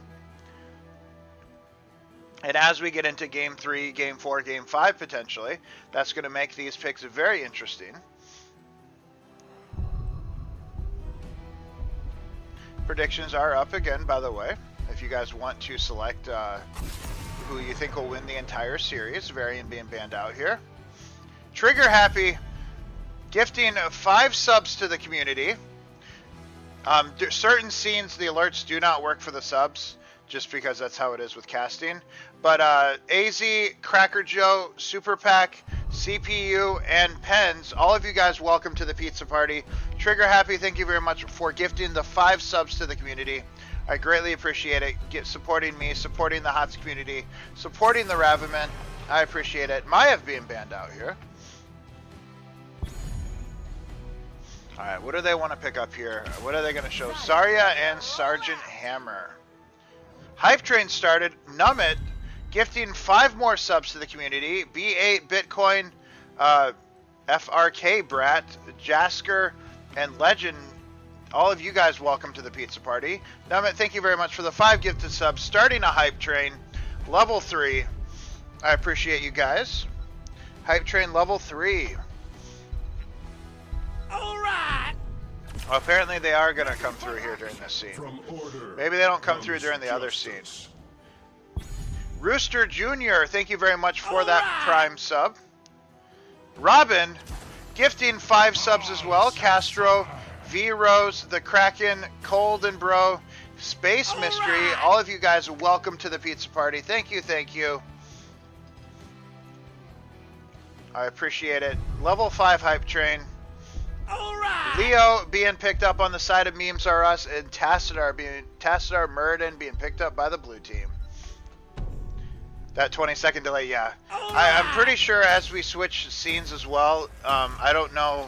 We don't have the alerts on this one, so I do apologize. All the alerts might not come through. They might still go since they've already triggered, but I don't know. But I know we got gifted subs yesterday during this scene and it didn't come through, so we'll have to see. I do appreciate you guys for all the gifted subs. Thank you guys very much. Facility powering up. We're about to begin. Alright, we have game number 1. Factual Penification versus Memes Are Us. We have Lark on that Tassadar, Visp on Murden, Starchild on Brightwing, Volta on Mephisto, and Arthas being played by OBJ. Systems online in 10 Memes seconds. Are Us. We got Gingerzilla on Leo. We got Johanna being played by Fruit. Nor playing that. Can't even tell. 2. Nor playing that Hammer. Zari being played by Sergeant. Fruit playing Johanna. That is Memes Are Us. And I do appreciate you guys with the hype train. Thank you guys very much. It looks like they are. Red team is starting top lane. Blue team is starting bot. Predictions are live. Brightwing coming out with the teleport here. I do appreciate all of your guys' support with the gifted subs, with the hype train, level 5 hype train. You guys are awesome. All right, it looks like everyone's starting top lane instead of bot. They weren't able to get a whole lot of value here. Murden coming out with the stun, unstoppable by Johanna. And it looks like Arthas and Leo are trading back and forth bot lane. 50 minutes left on break. Hey, I understand. I do appreciate you joining me, Robin. Sorry you couldn't participate. Alright. Starchild getting collapsed on here. Should be fine though. Teleport coming out on that Tassadar. Hammer gonna be looking to siege out. They have a protect the Hammer comp. Murden coming out with the stun. Tassadar with some damage on that Zarya. Mephisto with that damage. Murden does need to get out of there. And let's see how things are going bot. Arthas getting bullied a little bit by that Leo. But we'll see how things progress as we work our way towards this objective. Nice damage by Tassadar.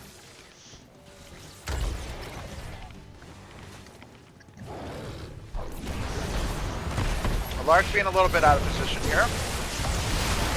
But is looking to stack some damage. Sorry, taking some damage. Nice wall by Tassadar. Teleport coming out on that Murden to keep him alive.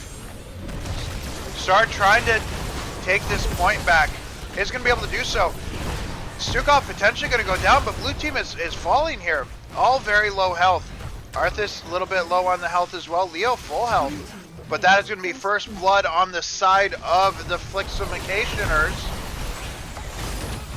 Blue team is really low though, and is still having an issue taking this objective back. Even though they have this pick, they still can't secure the objective because they are so low on health.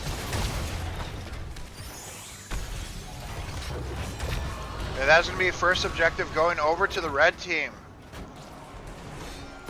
Oh, so many Zerg headed right for us. Stop them at once.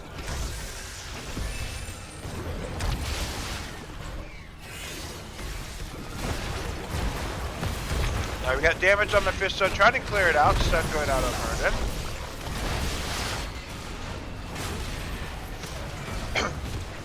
Red team seeing if they can get a fort here.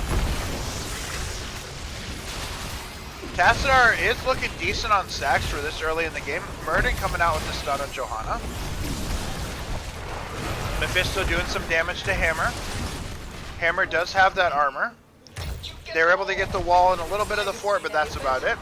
Congratulations everyone who did get some hype train emotes. I would love to see them. Alright, Johanna backing for mana here. Hammer should be picking up Hover Siege, I believe, at level 7. Alright, Tassadar is looking at 65 stacks right now, which is pretty good for the early game. You do want to be stacking that early. Leo, Arthas, not really doing a whole lot bot lane. Wasn't much of a wave that the blue team was able to get there.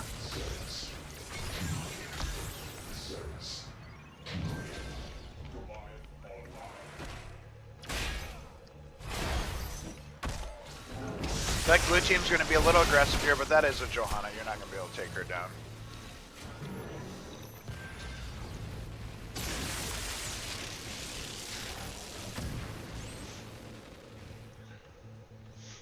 Alright. Are they looking for... Looks like they're just probably going to rotate to this camp. But red team is pushing in top. Murden with the stun on that Hammer.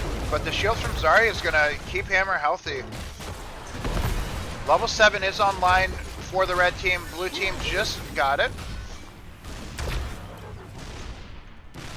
And they're looking to take down this fort.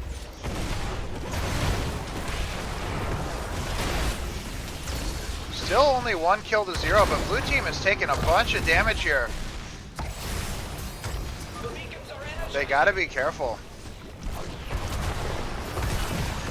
We do have Q build on Mephisto. He's already at 26 stacks. They're definitely going to be looking for that late game. Teleport on Murden, but is going to go down before the teleport can land. Alright, that is going to be first fort going over to the side of the red team. But Mephisto's almost done with his level 1. Tassadar is looking good on his stacks, so blue team is scaling. Can they scale hard enough that they can come back in this game? We have a full-on protect the hammer comp. They're looking to potentially gank this Arthas while securing that. They should be able to take top back if blue recognizes that. Blue team recognizes that. It looks like they are going to be giving the point back. Crew trying to come in here and defend it.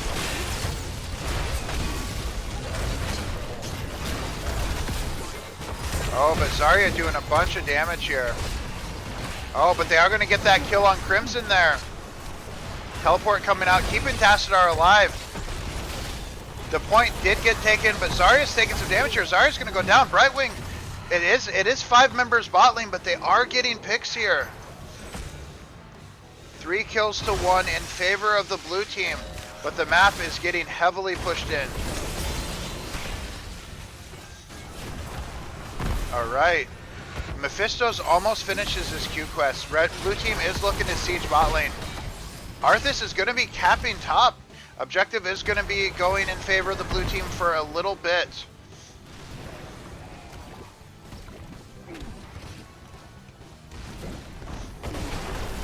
Nice damage by Mephisto there.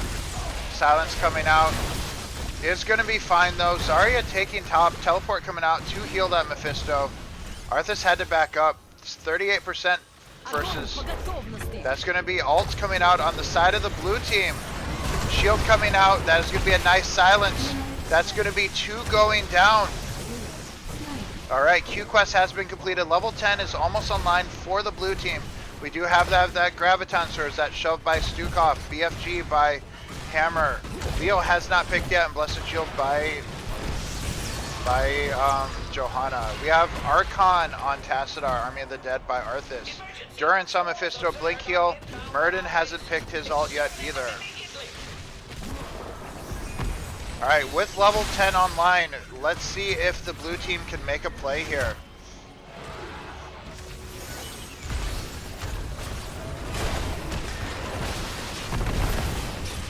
Alright, looks like bot fort is going to be falling. Murden getting silenced. Nice stun by Murden, trying to slow him down a little bit. Tassadar is doing decent on his stacks. He's going to be able to pound out a bit of damage. That's a nice Graviton Surge with the silence on Murden. Leo is going to have that Entomb as well, which is going to hit Tassadar. Teleport going out on Brightwing. BFG going to do some damage, but the Spell Shield was going to help there. They're looking at a keep. Arthas is top lane. Might need to look at rotating down. Since I believe all 5 are bot. Arthas is backing coming in. That's nice damage on Hammer. Polymorph coming out on the Hammer. Murden with the stun. Durance comes out, misses, but that Hammer is going to go down. That's going to be Leo going down. That is 2 kills there. Arthas waited maybe too long to rotate down. There was a 4v5. They lost their fort. They're looking at boss here. They're making a Hail Mary play. They need to get themselves back in this game.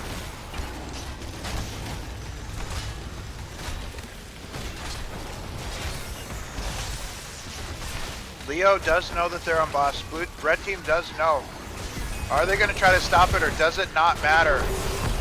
It does not matter. Does Leo go down again? Graviton Surge coming out. They're picking a fight. Shove misses. Graviton Surge is down. Nice route by Arthas.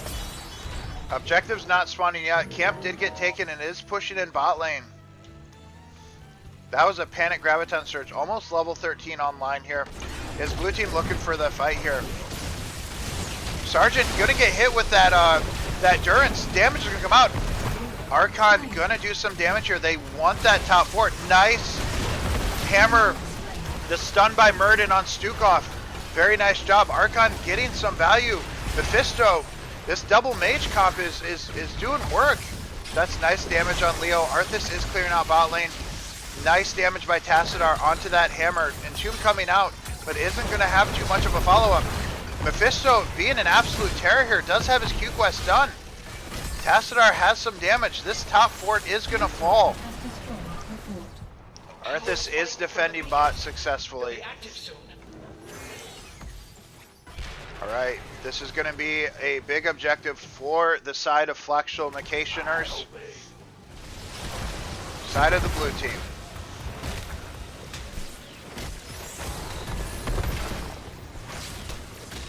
Are they going to be able to secure the objective? They are 7 kills to 4. With level 10, blue team has been able to make some plays here. Murden is by himself though. He does have Avatar. What are they going to do? Forts are down on top side on both sides. Looks like blue team's opting to take their camp, and then they're gonna look to defend top. Murden's by himself. He has to be careful. He didn't want to end up in a silence by Stukov and get stuck. They do have some value here. They are coming in here 5v4. They're looking for a flank here. Zarya is sitting in that bush, but that's a nice stun. Zarya's not close enough to shield, so that Hammer is gonna go down. Graviton Surge is going to do some value, but Zarya sitting in that bush was not close enough to help that Hammer who got engaged on. Only 18% on there. Are they going to be able to capture the point? Zarya was sitting in the bush looking for Graviton Surge, looking for an engage, but they engaged on that Hammer and Zarya was not close enough to help. Now Tassadar with the shield. There's no Graviton Surge available right now. Murden potentially taking a hit. Teleport coming out by that Brightwing. Nice jump by Murden here. Zarya taking some damage, gets polymorphed. Zarya's going to go down here. Archon coming out by that Tassadar. The blue team did know their ABCs, but that's going to be a dead Johanna as well. Blue team is on fire here. They needed that level 10. They need to cap. Blue team needs to know their ABCs. Always be channeling. If you're going to do something on the map, make sure the points are channeling while you do it, especially when you are in an offensive position like this. So no matter what, you are getting value. Level 16 almost online for the side of the blue team. Red team is rezzing. They're likely giving this entire objective. Blue team pulling ahead, getting some picks here. Brightwing clearing out this bot wave. Does have that teleport. Is likely the best one to do it. Gingerzilla taking some pressure on that Leo. But bot lane is going to be the pressure point here. Bot fort is going to be their target. Can they get the keep too? The problem is there is a little bit of a wave top. Are they going to look for that top keep? Do they need to worry about that top keep? BFG coming out, doing a little bit of damage to the wave. Arthas is opting to back to defend. Or was. I think maybe they're going to look for a pick and then Arthas backs. Alright, that's going to be a double stun by Murd, and Graviton starts coming out trying to keep him alive. But that is a massive Durance. That hammer's going to go down. That Mephisto making the plays with the Durance here. But top keep's going to go down. Are they just going to try to end the game? Zarya is in trouble. Sukov's going down. Zarya's going down. Is blue team just going to choose to end the game? Do they end the game? Do they get the stun? Red team has 3 dead for 30 seconds. Do they end the game here? Murden needs to be careful though. Does not want to die to the floor. Teleport going out on that Brightwing. But that is going to be Johanna taking some damage. Johanna goes down as well. The Entomb goes out. That is going to be an Archon out on Tassadar. This is going to be game number 1. I don't think red team defends here. Hammer is rezzing. Stukov is rezzing. The objective is still up. It doesn't matter that the objective is top lane because this game is over. This is going to be game number 1 going over to the side of Floxy, Norsey, Nihilification. GG. Well played. Excellent, excellent job by the side of the blue team, by the Floxal Notificationers. Taking down Memes R Us with their own strategy, with their own map choice. Well played. Very, very well played. What a game, what a game. That turned around real quick. Alright. Game number 2, Volskaya Foundry. It is pretty quiet. Floxy, Norsey, Nihilification. Starchild's not as loud as Ellie.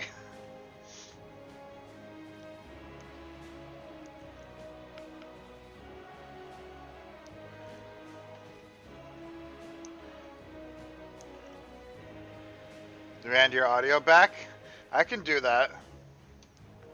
I did some of Star, and now we'll bring back Ellie.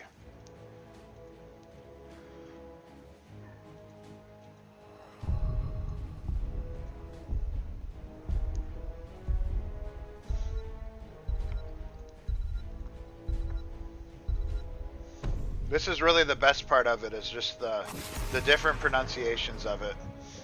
I think that's what the fans want to see. Floxy, Nauxy, Nihilification. You want to have your audio next? Someone else want to submit the audio of saying this word? Alright, this is going to be game number 2. You double layered your audio? I don't even know what that, I didn't even know you could do that. I guess I did know. Alright, so Samuro being banned out here on the side of the blue team, and Maya being banned out by Memes R Us. Let's see what... Floxy, Nauxy, Nihilification. Once the ban out for its second ban, recording audio editing, probably. It sounded all professional and fancy. Star sounded like I did it. The same way if I had done it. Oh, they're looking at it. They know. They know what that medic would potentially bring, so they're going to remove it as a possibility. Again, if there's one team comp that you're going to have issues doing your meme, it's against someone as experienced as Star. Like, I know some of the members on this team, but Starchild is an OG in the HOTS community, is very well versed in knowing a lot of members of the enemy team for him, and knows a lot of strategies. Is a tongue twister. Falstead being banned out on the side of the red team. Let's see what blue team decides to pick up first here. Star is going to be, I don't know how many people actually are going to remember this, but Star will be the ADRD of the HCC community, of this community. He is the mastermind. He is the, whatever you want to call it. He's the smart guy. Alright, Rhaegar being picked up by Starchild here on the side of the blue team. Let's see what the red team wants to go into. What strategy are they going to try to employ? They tried to do a snowball strategy for Braxis, and it didn't quite work out for them. But what are they going to have in store for this game? Varian being picked up by Gingerzilla. I don't want to work. And Varian being picked up by Crimson. They're going to be looking for that taunt root combination there, it looks like. But what else are they going to do? It is Volskaya. This map does tend to go late. Do we get something like a Nazebo? Copy and paste it? Potentially, yes. If I can just do it from here. There you go. We'll do a short break. The hunt is on. Alright, that's going to be Stitches and Lunara. So they're looking for a kidnap, potentially, here with Stitches. Lunara being picked up here. I would just taunt Star in it anyway. Alright, so what do they ban out here? For the third ban for Memes Are Us.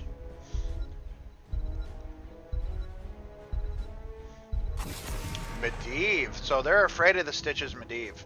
The kidnap combo, they don't want to worry about it. It is worth noting Anduin is still available. Anduin, I mean, they do have Rhaegar, so they likely wouldn't, but it would be available. But the format of the tournament, you kind of want to leave Anduin open for a later date. But is it worth noting, should have you saved Stitches to be paired with Anduin, since you cannot select either of them again. Zul and Orphea.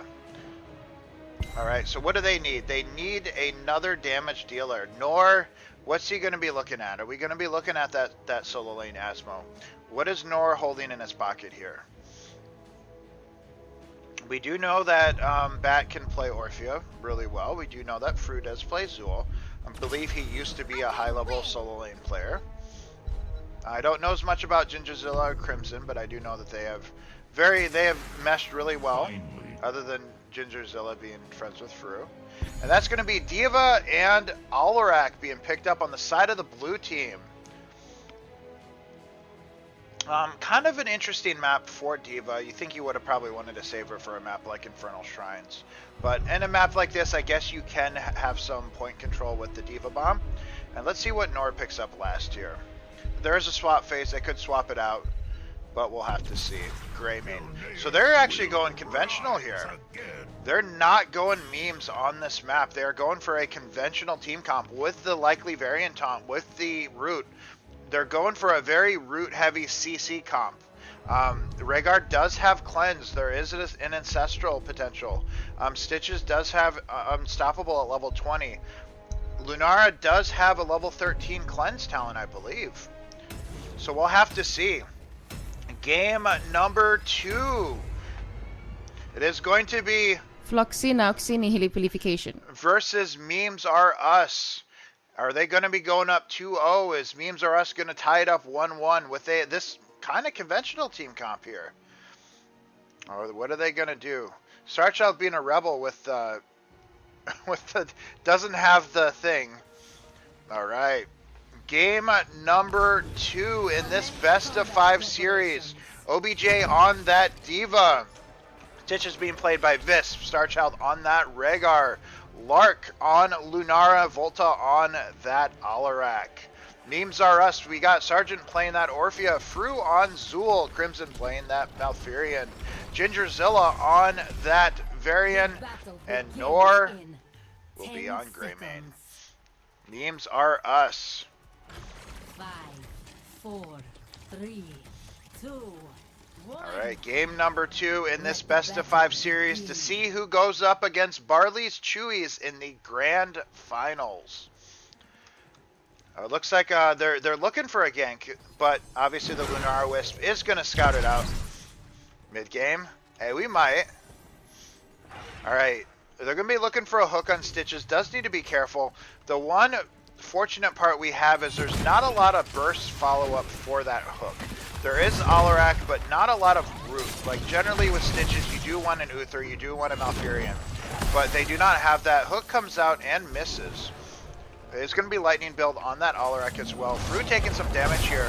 Lunara going to get rooted, but does not matter too much right now. Looks like they are going to be pushing bot lane a little bit. D.Va does need to be careful. Blue team is going to rotate down. There is, other than the root for Malfurion, D.Va's going to get knocked out of her mech, but it's going to be fine. Blue team is rotating down. They're going to be able to counter this push a little bit. Starchild is going to rotate to this camp, or if he's going to start this one. Norfia, I believe, will need some help. Cannot solo that camp right now at this point in the game. And I believe Zul's going to be looking to double soak on this map. D.Va does need to rotate top lane to counteract that soak. D.Va, I don't believe, can match the double soak as well as Zul can. So they might need a little bit of help in those rotations. They're going to be shoving bot lane, the red team is. Blue team does need to be careful. Lunara is kind of out of position a little bit by herself. If she gets caught, she will go down. Both damage dealers are bot. It looks like they might be looking for a pick on that Zul. It looks like blue team is opting to take these camps to try to give themselves a little bit of experience while soaking the lanes at the same time. Starchild is able to take these camps by himself as Rhaegar, while blue team does rotate around and soak. It is worth noting they do not have their healer though, so Floxy na Oxini Hilipilification. needs to be careful while they're rotating around to make sure that they do not get picked off. Alright, so D.Va's going to be over here clearing out while red team does take their camp. And it looks like blue team is going to go bot lane. Taunt is picked up on Varian here. Still 0 kills to 0. Nobody has died on either side yet. But red team is rotating down as well while blue team pushes it in. Which team is going to have the better... Hey, what's up, Grassfire? Which team is going to have the better level 10? That's a nice hook on Malfurion there. Taunt going out, but Cleanse from Rhaegar is going to save him. Stitches does need to back up. Yeah, we got to look at which team is going to have the better level 10. I think I have to give the slight edge to the side of Memes R Us with their level 10. But Stitches is going to be likely looking for a Gorge Isolation pick here, which if they can execute that well, I feel like they will be able to get good value from it. But the biggest outlier here is there's not a lot of follow-up for Stitch's hooks. Like I said, they don't have that stun follow-up that you usually like to see with Stitches, with like an Uther, with like a Malfurion, with like an Anduin. So they're going to be, you know, kind of looking for a potential Gorge. They could go into Bile, but it would be a little bit more difficult. But that's going to be a missed hooked out here. Varian taking a little bit of damage. Lunara clearing out bot lane, trying to get level 7. Level 7's about to be online for the red team. This point, 16% for the red team.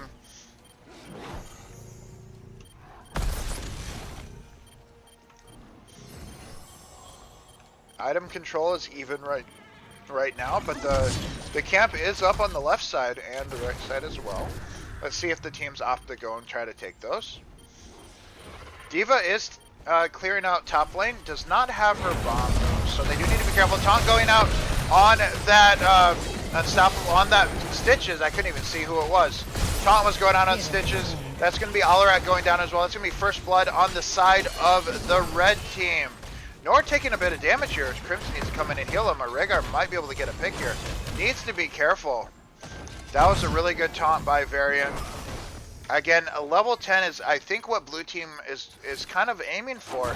But I do believe I have to give the level 10 advantage to the red team. They're going to be looking for hook isolation. They're going to be looking for maybe a combination with the D.Va bomb. But this first objective, I do believe, is going to go over to the red team. Though Stitches is alive, they could contest it.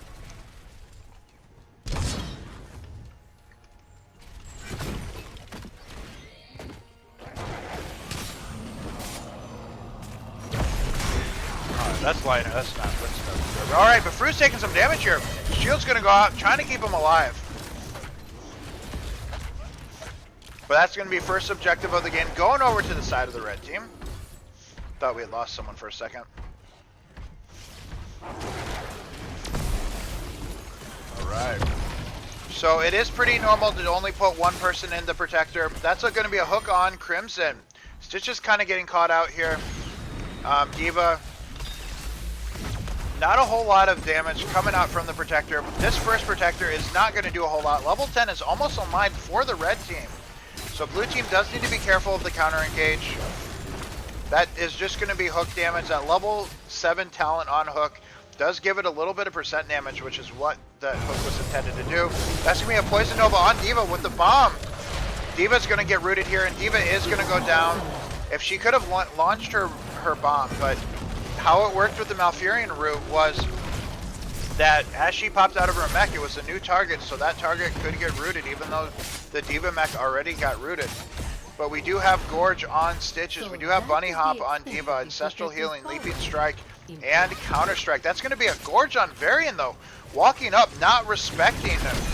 Are they going to be able to get a kill? But that's going to be a silence on Orphea, who is going to go down. That Orphea stepped up to try to get some value here, but that's going to be another Ancestral going out on Lunara. That's going to be Malfurion going down as well. Everyone stepped up to try to save Varian, and everybody, including the Varian, goes down. That Varian walked up, got gorged, and the red team tried to save him. The Orphea, the Malfurion tried to walk up and save him. They got punished for it. Very good job by Stitches there, recognizing the gorge target. Alright, Greenberger, I'll take a look at it. Alright, so we're looking at D.Va being jet propulsioning out. Or whatever boosters. Alright, so Lunara is rotating in this camp. We are 3 kills to 3 right now. Slight level lead by the blue team.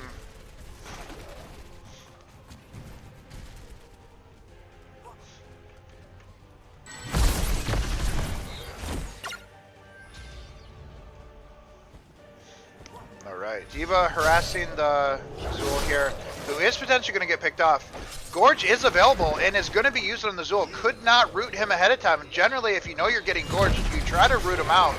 But he tried to pop his ult, but he got silenced. Excellent job. They're looking for this spot fort damage. They're not going to get a whole lot here. It looks like half the team's rotating down to defend, half the team's taking this heal camp. They got to be careful, though, because there's only going to be 3v4 down here. Red team does need to back up.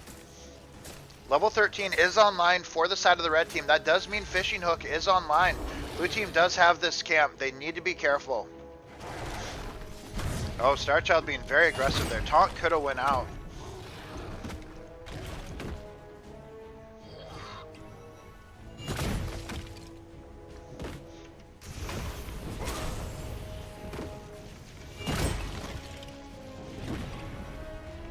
Alright. Blue team is being nice. Hook on Varian though. No Gorge to follow it up though. Zul's coming in with the flank. Does have poison now, but is going to send it out with Eternal Feast. Stitch is going to get that Ancestral, but Bunny Hop on D.Va.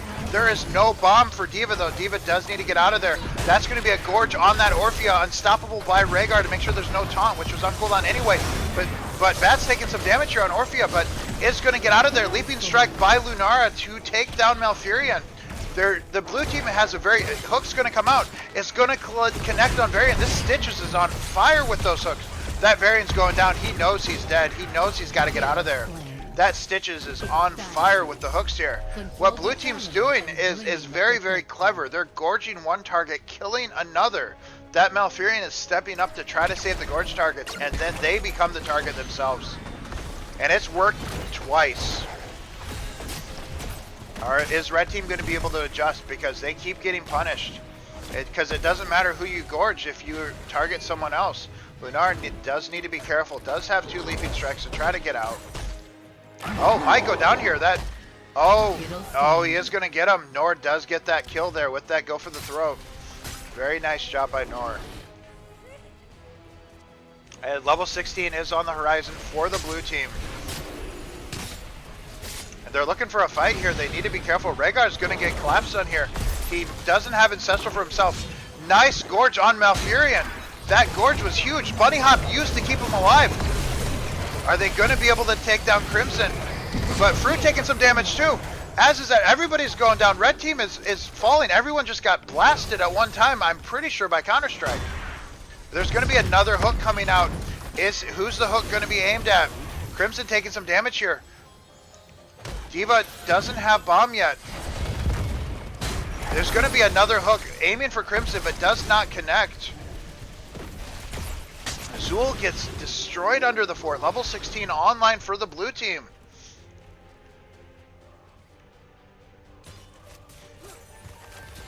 This Stitches with the hooks has been brutal this game. Volta needs to get out of there. He was looking to get taunted. Does have Counter-Strike available though. What red team needs to do is they need to find a target to isolate. They need to maybe look at that D.Va, who is by themselves a lot of times. That might be their target back into the game. They almost have level 16. But blue team's looking to take this top fort. And that's exactly what they're doing. They're going for that D.Va. D.Va does not have her bomb. Or D.Va does have her bomb. But D.Va's going to be the target here. This is exactly what they need to do. I'm pretty sure D.Va goes down. There's going to be a taunt, there's going to be a root, and that's exactly what red team needs to do. They need to focus at D.Va. But at the same time, blue team did the exact same thing. Targeting the solo laner has been the name of the game here with the silence. Solo lane for solo lane. But red team is going to take down that bot fort. Well, blue team is going to likely go for that top fort. Rhaegar will have his totem to tank while that minion wave comes in. That's exactly what he's going to do. That's going to be fort for fort. Red team's going to rotate down, grab that turret. But that's fort for fort. You know, solo lane for solo laner. Alright, what do they do here? They'll probably rotate to their camp. Their red team's pushing for that keep, which is really, really greedy. This is a fight. I mean, D.Va's alive. This is a 5v4. Stitches has his hook. If he lands a hook on a target here, he's just looking for a gorge. Nora's just, I think he figured he was dead. That's going to be a hook on Varian. No gorge used on, no gorge available actually. 8 seconds left on it. But that's going to be a pull from Varian, who is going down. He backed up. He knows he's dead. Hero slain. They were too caught out of position there. They didn't want to say, after taking that fort, they needed to back up. They didn't need to take that keep. I mean, they weren't going to take that keep, so they didn't need to stay there.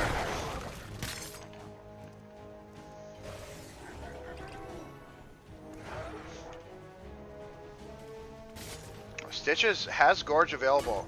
Is going to be looking for a target. Objective is up top lane. Stitches looking for a target here. It's going to get through with the Gorge. I don't know if that was blind or if he had vision. But that's going to be through with the Gorge. Silence is going to come out. He can't hit his ult if he's silenced. Fru's going to go down here. Stitches is getting ancestral. He's taking some damage though. Alarak taking some damage as well, but Orphea trying to keep herself alive, but is going to go down. That's going to be a hook on Nor. This Stitches is on fire. He's being an absolute menace this game. But that is going to be a heal turret going down. I thought Alarak was going to be targeted by taunt here. But that blind hook, I don't know if there was vision. I don't know if Stitches had vision there on that on that Zool, or if that was a straight blind hook. But level 20 is almost online for the blue team. There's nobody on the objective top.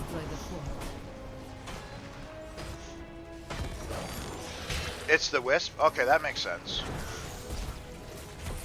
Orphea's been doing a lot to keep herself alive. Given the fact she's been getting isolated, she's living a lot longer than I thought she would. But Stitches with the Gorge has been an absolute terror. He might try to hook over the wall here. I mean, the thing is with Varian is he's been a Gorge target as well because they have the silence. The problem with you know, normally the issue with hooking tanks is they have their defensive abilities. But when people are getting plopped out of the Gorge, they're getting silenced by Alarak. So even people like Varian can't use anything to protect themselves. Zool can't pop his Poison Nova like he normally would coming out of the Gorge to have a favorable fight. They're getting silenced out of it and getting punished for it. Useless objective nobody wants. D.Va does need to be careful. D.Va has the bomb. Is D.Va gonna stop the backs here? Oh, D.Va pop bunny hop and immediately pop bomb at the same time. A panic buttons pressed there. All D.Va wanted to do was try to stall backs, which they did. Getting the bot keep wall open. Level 20 is online for the blue team. They need to look at getting an advantage here. Objective is still available, but as stated, objective isn't the strongest. But they're looking for a hook. This Stitches is looking for a hook here. Is he going to get one, or is he just running up? He's going to grab the Orphea. Eternal Feast used already. Taunt going to come out on Stitches, but isn't going to matter. Is the Orphea going to be able to keep herself alive? She went the wrong direction, getting caught on the conveyor belt, using the Q to heal. Poison Nova coming out by that Zool. Level 20 is online. D.Va's coming in from the flanking position, but Stitches is potentially going to go down. It was a 5v4 in favor of Memes R Us. D.Va's here now though. Lunar trying to take some damage. Zool going down. Alarak taking some damage, but does go down. But Lark hopping off here, but is going to eventually go down via that taunt. But honestly, I mean, a 2 for 3 is in favor of Memes R Us, but considering they were 5v4 for a majority of that fight, losing 2 people isn't a very good trade-off for them. Stitches is going to be up in 35 seconds. On a Treasure Goblin, yeah. That D.Va wasn't there. That was a 4v5 for the team of... Floxy na Oxini Hilipilification. They need to be more careful. If D.Va had been there, that fight, I feel like the blue team wins these fights. They're looking to take a keep here. D.Va does not have bomb. But this is going to be a keep going over to the side of the red team. That's going to be bunny hop on Nor. Is Nor going to go down here? That keep is going to go down. They're looking for Nor here. That's Starchild. I mean, they're going to get a pick here. It's literally a 2v3. Starchild's full health, does have his totem. It's going to stall out here. Everyone else is rezzing though. D.Va's going to get knocked out of her mech, but that's arguably worse. D.Va does a lot of damage out of her mech. That's not exactly what you want. Now that is a 2 for 3. Rhaegar and D.Va 2 for 3 in there. But the rest of the team is coming up. Zool does have Poison Nova, but Taunt going out. Starchild taking some damage. Ancestral, he's going to Ancestral himself in time. The double Ancestral as well with the level 20. Hook going out on Malfurion. The blue team is just being, they're coming back. They started at 2v3. Now they're going to go for the bot keep. Red team took the keep, but they just overstayed a little bit too much. Chased them down. They got chased down by a dog and a girl in a mech. And now Fru's going to go down. He's silenced. He can't do anything about it. That's going to be a 5-man team wipe. Is this going to be game number 2 going over to the side of... Floxy na Oxini Hilipilification. Are we going to a game 3 with a 2-0 deficit? Who thought Memes or Us was going to have such a hard time? They're going for core here. I think they have it. I don't see how Greymane and Orphea defend here. Varian has 15 seconds up. Core's already falling. D.Va's about to have her mech. I don't know what they do here. D.Va, that's going to be a Gorge coming out on that Varian. D.Va mech coming out, gets pushed by the core, doesn't do a whole lot. Greymane does get the kill on Lunara.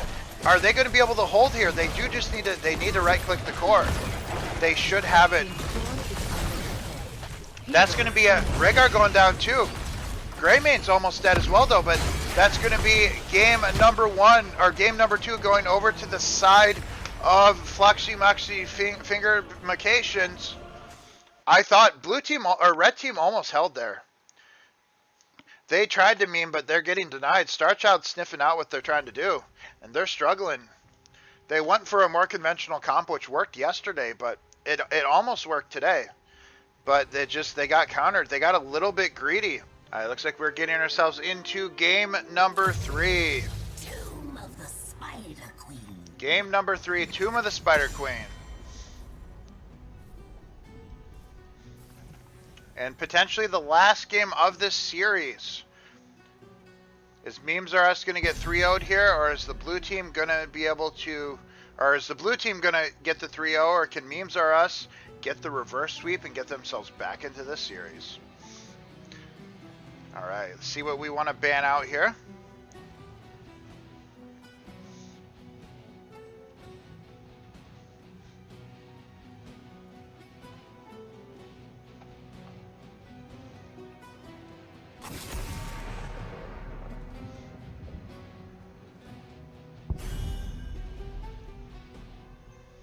So do keep in mind, Barley's Chewies, if you are listening, that you guys need to be ready. Obviously, we'll do a 10-minute break again after the series is over. You know, hopefully the series doesn't end now, but if it does, obviously you guys will need to be ready to go because grand finals will be starting after that. So we'll see if that happens or not. The Stitches ban. So they're banning out potential cheese counters. So they're looking at a potential Stitches. You know, they don't know if the Stitches is going to be played like that or not, but they are posturing for it just in case. And the Mayav and the Vala ban on the side of the red team.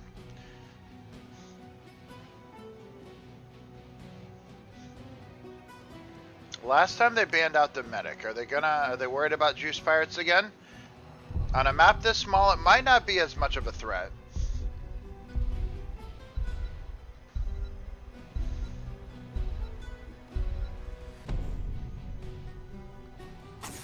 Samuro. They're worried about the Samuro. I mean, I don't blame him. Samuro's really annoying to play against. Blaze being picked up here. Are they going conventional, or what are they looking at here? With a Blaze as their first pick.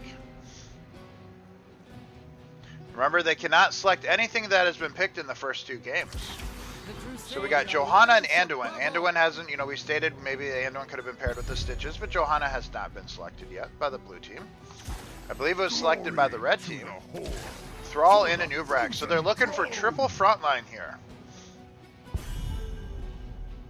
So this is an OG strategy when it comes to North America in the HGC time frame.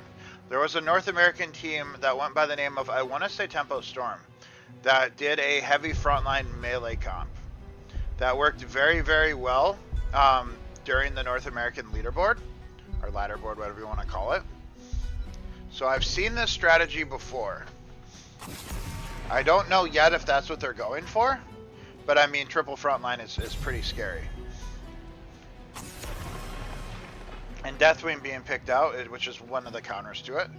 There is one other counter to it, and let's see if the blue team sniffs it out and picks it. It would be a little bit because it's a tank. That is still available. But it was how the Europeans countered this comp. This comp is very OG, but this comp has a very glaring flaw. It's about damn time. Alright, so Johanna kind of works out. Arthas being picked up alongside Karazim. 4-man Thrall, yeah. So they're going very melee heavy. So back in the HGC time, Tempo Storm ran a comp that was very similar. It wasn't as tanky, but it was very melee aggressive. The whole idea was you just overwhelm them with aggression. And it worked very well in North America until they ran into an EU team that realized that Tyrael and Blaze were a very big counter to it. Tyrael's Sanctification and Bunker on Blaze was a very large counter to that team comp, and that's how it eventually got defeated. So obviously they did sniff out that Deathwing with the Fear would be good, Blaze with the Bunker, so they picked it up. Beef Boys time, yeah. You going Trash Lightning? So yeah, it is a very well-known strategy. Not well-known, I shouldn't say it's well-known. It was well-known back in the HGC days. I think it was the last season of HGC, actually. And I want to say it was Tempo Storm. Someone would have to correct me if I'm wrong. Tempo Storm or Heroes Hearth. But I want to say it was Tempo Storm that ran it. They ran it with like Kerrigan and stuff, though. But the whole idea was just straight up aggression, melee aggression. Already played, yeah. And since Norse stated it, I can say what they call it because I didn't want to reveal too much about what they did. But since he said it in chat, they call it Beef Boys. Beefy Boys is what they call it. So this is going to be game number 2, or game number 3, and potentially the last of this series. Hey, we got Memes Are Us, we got Gingerzilla on Blaze, Fru on that Arthas, Nor on that Thrall, Crimson on Karazim, and Sergeant on that Anubarak. And on the side of Floxy, Nauxy, Nihilipilification. we got Starchild on Anubarak, Lark on that Falstad, Visp playing that Johanna, Volta on Tychus, and OBJ on that Leo. Triple front, yeah. So it is a strategy that Memes Are Us has done before. The only reason I state this is because it was stated in my chat, so I don't want to reveal too many of their strategies as I do have access to their channel, but I'll only go off of information that is readily seen and what they've said. That's going to be a pull on Anduin and a roll from Falstad, but you guys see a glimpse of exactly what it is. Like I said, this was a North American strategy during the old HGC days. Heavy aggression. It was, I want to say it was Tempo Storm, but that's going to be a miss from Anubarak, but that's going to be a counter engage by the Blaze. As Tychus is going to go down, though, but he's barely going to stay alive. Oh, but the thing from the Q from Blaze, but then Falstad's going to go down as well, but everyone's going down. That is a 2 for 3 in favor of the blue team. One dies, next dies, one dies, next dies. Yeah, it's going to be a very, very interesting game to say the least. Like I said, blue team does have some counters to it. I have a feeling they're going to be looking at the Gust from Falstad. On a map this small, there's a lot of bushes you can jump out of with your engage, with the jet propulsion from Blaze, with the Anubarak with his E and the stuns. Beefy Boys is what they call this team comp. And Nor does have that Crash Lightning. Blaze is going to get away. Blue team is looking to double soak. Can Memes R Us start the reverse sweep? They need to win 3 games in a row to get themselves to the grand finals. Johanna has 20 gems, and you guys know how I feel about carrying that many gems, especially on your tank. I'm a big fan of the micro turn-ins, because if Johanna loses those 23 gems... Alright, so there's going to be W build on Falstad, which is an interesting counter here. I definitely would have went into the Q build, I feel like. With how tanky and stacked up they are, I feel like Q would get so much value, whereas W, you're kind of just asking to get collapsed on while you're trying to do that. They're looking for an engage here. They're looking for an invade. They know that they're here. Starchild gets that root. Is he going to get away, though? He's trying to stay on the point. Leo's coming in for the engage, though, but Nor's going to go down. Starchild's keeping himself alive, barely. He stood his ground. You see him throw that root out and stand his ground on that point. Starchild and Anduin said, that point is mine. You guys cannot have it. Anduin, or Gingerzilla getting collapsed here. Jet Propulsion gets interrupted and Nubrak tries to save him. That's a bunch of gems that they just lost there.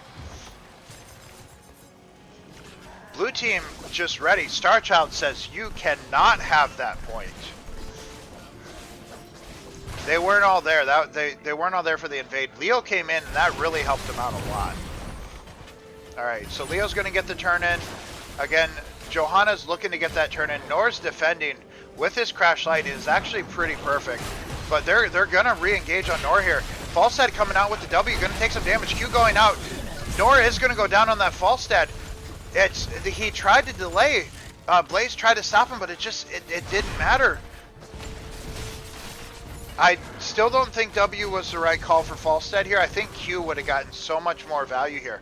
But Falstad is being just the right amount of aggressive with what they're up against. They do have turn-in. Red team lost so many gems. They do not have turn-in yet. But blue team is going to be looking to turn in here. Anduin looking to just delay if they try to come in here. Root's going to come out, landing on that Blaze. Anduin, or Nubrak coming in with the stun. Johanna coming in to save him. They did not secure the kill on Blaze. Johanna is I do not know if she has tap up. Falstad needs mana as well. Likely has fly available. Leo up against Arthas here. But that's going to be first objective, going over to the side of the blue team. Let's see what they can do with these web weavers. This is game 3. Fluxy Luxy Minification is looking to execute the 3-0. Go to the grand finals against Barley's Chewies in a dominant 3-0 fashion.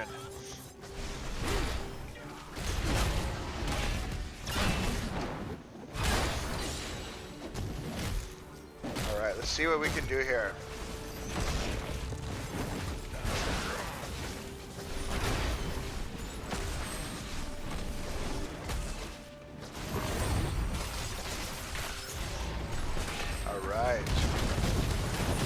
Alright, so they're looking to secure top lane with the Web Weaver. It doesn't look like they're going to get as much value as they would like. That Anubrak eat in and miss and got heavily punished for it. Nor gets punished as well. So the big thing with this team comp, with the Beefy Boys, they need level 10. Beefy Boys needs level 10 to be effective, and they are falling super behind. 1 fort down, almost a back-to-back turn, and for the blue team, they've almost lapped them on gems. Red team needs level 10 to execute their comp effectively. Blue team has been punishing that hard. Blue team does have level 10. Blessed Shield on Johanna, Light Bomb on Anduin, obviously Gust being picked up on Falstad, Odin, and we got March on Leo. Should we go for the Entomb? I'm an advocate for Entomb and pretty much never March. But in a situation like this, I think they're looking at the fact that, you know, they're going to be stacking up to get value from the March. That's an unstoppable on Johanna here to stop the Blaze charge. They have turn-in. Blue team does have turn-in.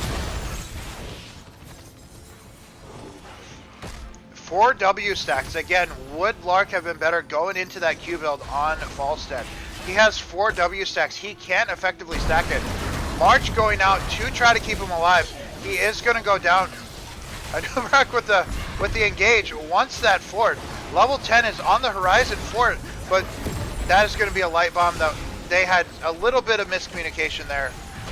Starchild definitely wanted him to stay in that team fight while Johanna was already backing up.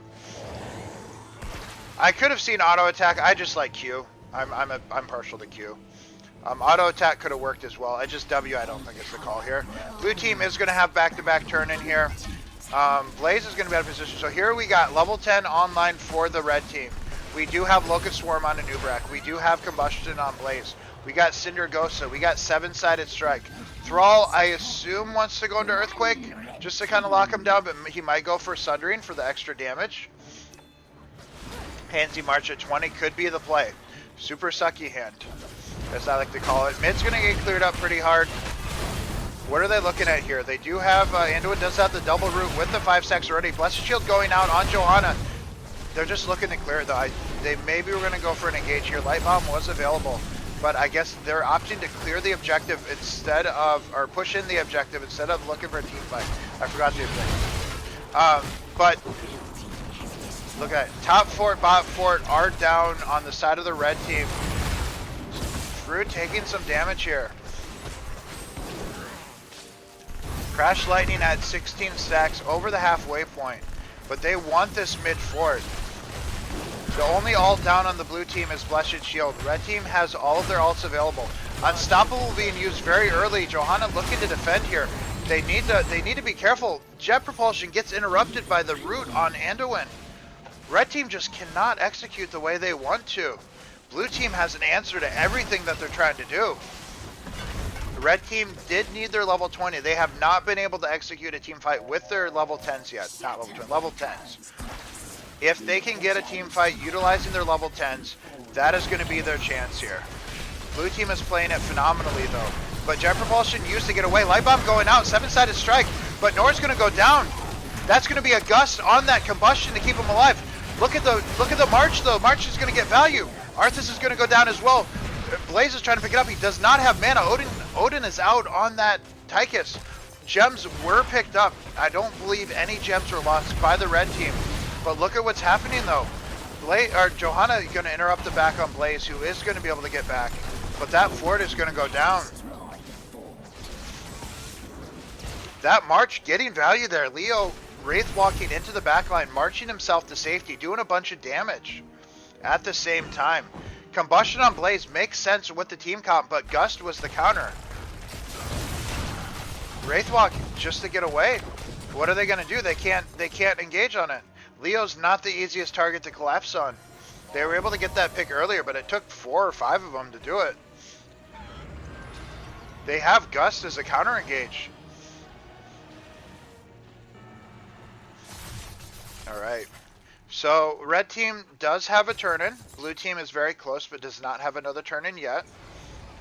Red team's looking for an engage here. Leo might be their target again. Like it said, Leo has 6 gems. Even if they kill Leo, which they will, Leo's going to go down. Even if they kill... Leo's not... They just missed everything. Even if they kill Leo, Sundering going out on the Thrall. Blessed Shield by... Light Bomb going out on by Anduin here. That's going to be a massive counter engage here. Oh, that whiff on the Leo engage. They missed everything, and that's going to be 29 gems going down on Crimson there. Oh, it is all falling apart for Memes R Us. They had that Leo kill. They missed the shots on it. Blue team was coming in for the counter engage. Yeah, Gust is a massive counter to what they want to do as well. Level 16 almost online for the side of the blue team. They're looking for the boss here. You can see the little auto attacks that came in. What's Memes R Us have to do to get themselves back in the game? They have to execute their comp. It's really that simple. They know what they want to do. They've practiced it. I know they've practiced it. They have the turn in. They're going to get a turn in. They need to execute an engage, a successful engage. They need to get the turn in before the blue team does though. Red team did get the turn in. I thought blue team was going to get it first. That's going to be their best way of countering the boss. Red team needs to have a successful engage. They need to successfully land those ganks on characters like Leo. Leo does come back early, but that is going to give them the experience that they need to get themselves back in this game. You know, Leo is not the easiest target, but they had that Leo kill there. They need to successfully execute those ganks. You know, it's you could call it burden of execution, is what their comp is, and their comp is burden of execution. Like, all the blue team has to do is press Gust. Red team has a significantly harder time doing it, but I know they can do it. They have proven it numerous times in some of my games. They can execute these comps. 7-sided strike going out on Johanna. Gust being used to prevent everything though. But Cindergosa being used, they're trying to chase him down. They don't have Leo. This is a 5v4. This is exactly the fight that they need. Locust Swarm on a Nubrecht. But that Gust, they just couldn't do it. Jet Propulsion out, going on the Blaze, but the pull from Falstad, the pull from Anduin. Blaze is going to go down though. A Nubrecht diving in goes down as well.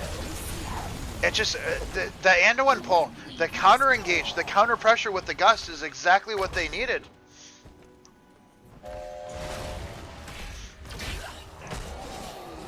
At least let Thraga stack.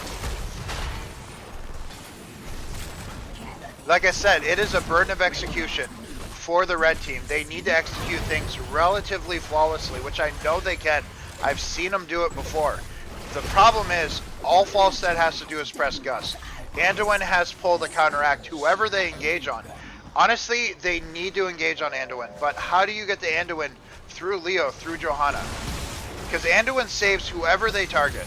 Unless they're targeting multiple people, but then they have Light Bomb. They don't have 16. They might feel like this is their Hail Mary right here. This is going to be Webweavers coming in. They're looking for keeps here. Are they going to be able to execute their team comp? They don't have ults. They have combustion. They have 7-sided. But a Nubrecht's coming in. This is it right here. The Nubrecht pulling, the Anduin pulled him back in. Gust going off. A Falstad is going to go down. That's exactly what red team needed. Anduin pulling him back into death though. Starchild getting the kill on his own teammate with the pull. No, I'm not bullying. I'm calling it like it is. Very good job by Memes R Us here, doing exactly what they needed to do. Getting the kill where they needed to get the kill. They needed to execute their team comp. And they did it very, very well right then. And they need to do it again. They have level 16. Yeah, Gus is just, they need to do what they did again. They have level 16. This is their opportunity back. They have 5 seconds on that Falstad resin, but he will be resin with his global. They're looking for an aggressive engage here, but they know it. They know it. They showed their hand early in the game with the engage on the comp, on that camp. They know Volta's in the bush. They see that it's coming. Jet Propulsion comes out, misses. Volta's a little bit out of position here, but what do they do here? Does Falstad look for a cheeky Gust? They're just going to let him walk out, because there was not too much to be done here. But Johanna coming in does have Blessed Shield. Odin's the only ult blue team does not have available. Red team has all their ults available right now. Falstad with 13 W stacks. Again, I would have went Q build here, but still, Falstad has one job, and that's to press Gust. But the engage on Falstad, but the Anduin with the pull, Cindergosa going out by that Arthas, but Gust being used. Gust being used again to prevent it.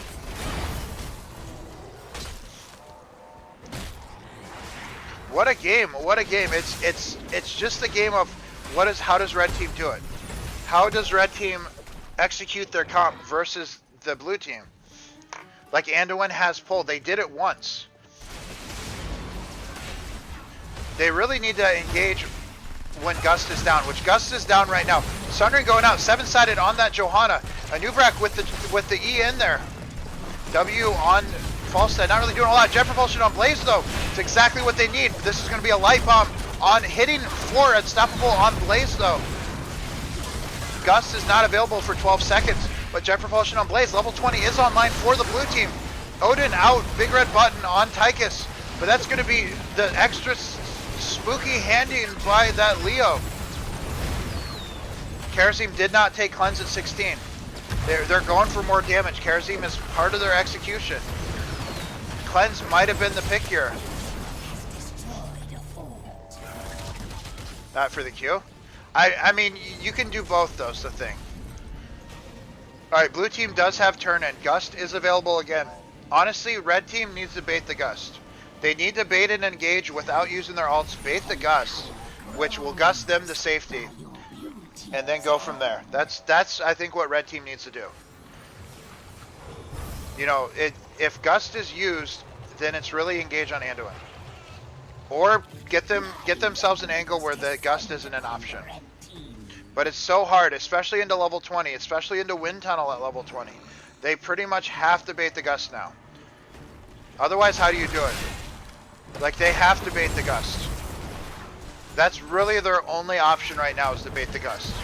Unless the gust misses.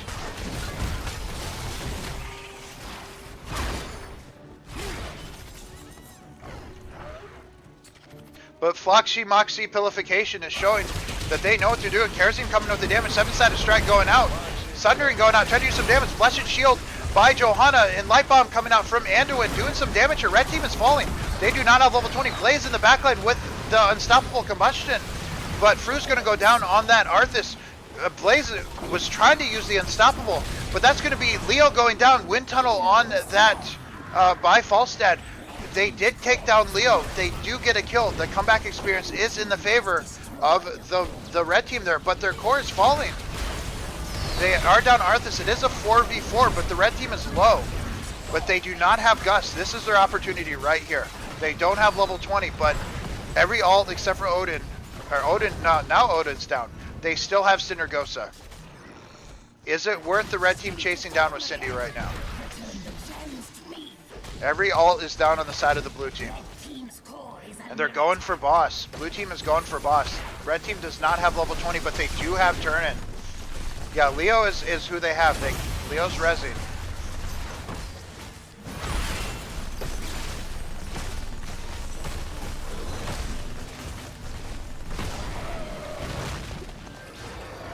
Alright, Leo's going to be rezzing here. Red team does have turn-in, and they need to be doing it right now. Are they going to be able to get it in? Blue team, Arthas is getting picked off here. He was trying to delay, but he's going to go down. Arthas is going to go down. That might be GG. Red team's going to have turn, and they need to back here. They need a Hail Mary defense. If they can somehow defend and clear boss, they will have an objective pushing in. They have no keeps up, but that will stop the lanes from pushing. But Anubrak's going to come in with that Locust Swarm. They do not have level 20. Level 20 almost online here. Blaze coming out with the Combustion. Level 20 is online. 7-sided strike on that Kerosene, but they're using their ults before level 20. So if they pick ult upgrades, it does not matter. Boss coming out, Anubrak coming in. The red team's core is falling. That's going to be a wind tunnel. Boss is going to finish it off here. They can't clear that boss in time. This is going to be a 3-0 sweep on the side of Floxy Nauxini Hilipilification. 3-0 victory. They are going to the grand finals up against Barley's Chewies. GG, well played. What a game. I knew what red team was going for. Just Gust was such a good counter to it. Gust was such a good counter to everything they tried to do. And they had the right idea there. They had the right idea. All right. Cursed Hollow. Game number 1. Cursed Hollow. Flexi Loxy Phoenication versus Barley's Chewies for the grand finals. Does Salty Snack be heard? Must be lagging out. Can't Gambo. It's up. It's up right now. It's up for like 5 minutes or 15 minutes. It's for the whole series. You're gonna have to try. Before we finish. Ah, that was loud. I'll have to watch it soon. Might have to reload, or are you in a place that you can't gamble? Dahaka's being banned out here. What are they going to choose? They're going to ban out the Garrosh. So like I said before, this is a best of 5. Do they want to let the Garrosh through for Lionheart? Knowing that he cannot pick it again for the rest of the series, or do they just choose to use a ban slot on it every single game and just not run the risk? Or do they think that they can counter it? Lionheart is an absolute terror on Garrosh. You know, 10-1 odds on Barley.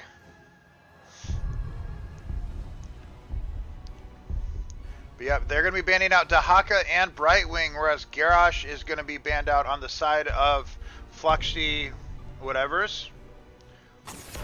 I have everything on the wrong side, I just realized. I got to swap it for a second. There we go. Now I got to swap the logo. I just realized it was on the. I thought I had it on the right side. Both sides are barley now. I will fight to my There we last go. breath. Everything should be good now.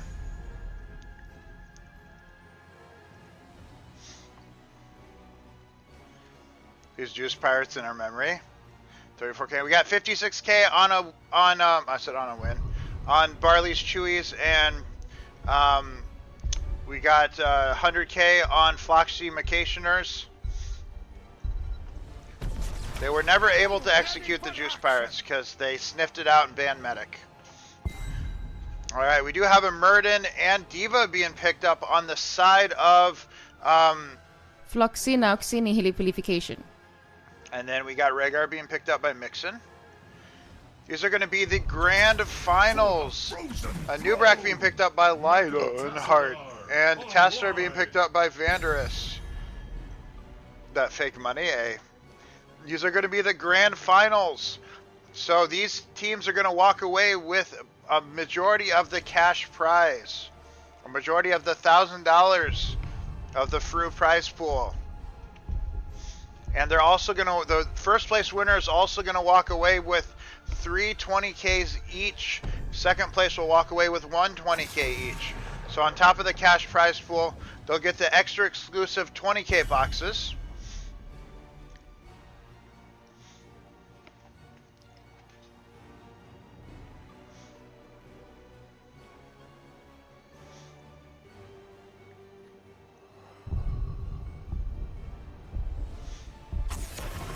Majority of our points as well. So Anduin being banned out as well on the side of the blue team.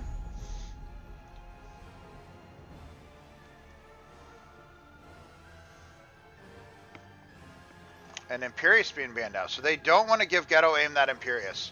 That Imperius, he was an absolute terror of this tournament. Landing spears left and right. Lucio being picked up by Starchild here. And Diva being picked up by OBJ alongside Lunara and Murden. So what does the red team need? They do need another damage dealer. Blue team does need a damage dealer as well as their solo laner. Make way for the bad guy.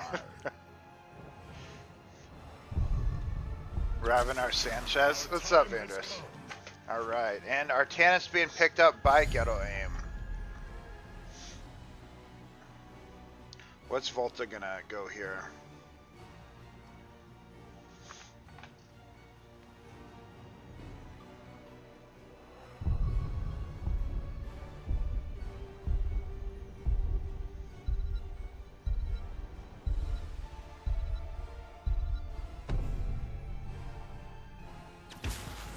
None shall flee my grasp. Dollars, that'd be nice. Maiev getting picked up by Volta.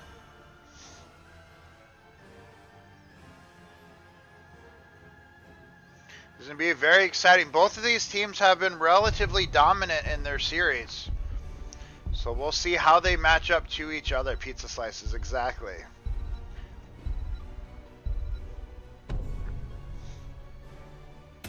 This is the grand finals, the best of 5.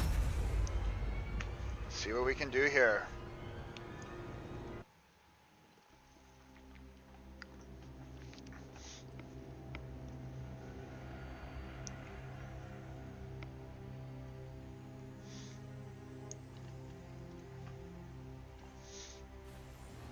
Barley's Chewies versus. Floxy na Oxini Hilipilification. For battle, heroes. I just tried to move Tassadar. Alright, on the side of the blue team, we have Thugwife on that Zul'jin, Lionheart on Anubarak, Ghetto Aim on that Artanis, Vanderus on that Tassadar, and Mixon on Rhaegar. On the side of the red team, we have Visp on that Murden, Volta on Maiev, Starchild on Lucio, Lark on Lunara, Diva being played by OBJ. Alright, Robin, you have a good time at work. 4, 3. This is going to be the grand finals of the 3K Raviment. Let's see what winners we have. Who is going to take home the grand prize?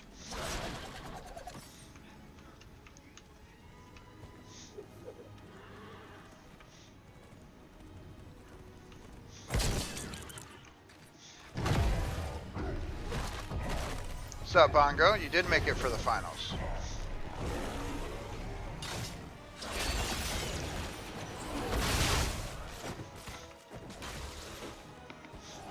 Alright. So blue team is looking to rotate mid, and it looks like they're going to rotate bot lane. They're looking for a pick on Lunara here.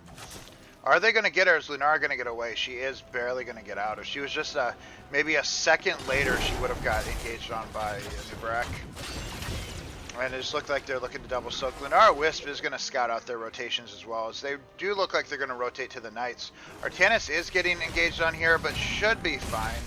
It's only the Muradin and the Lucio. Well, Maiev is taking this camp. Zul'jin is coming in here trying to get some stacks. That's mainly going to be his objective right now, is stacks. But block, it has been picked up by Zul'jin.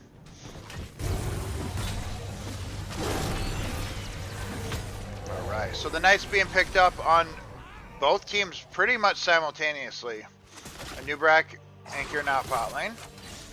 Well, we have Artanis missing a swap top lane. Doesn't really matter though.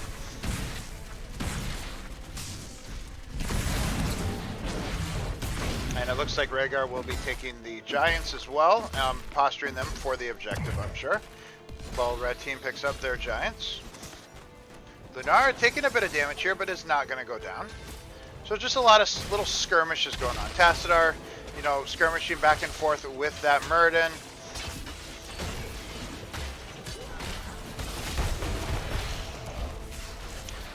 Ghetto aim, harassing. About to knock D.Va out of the mech. D.Va almost has the bomb available.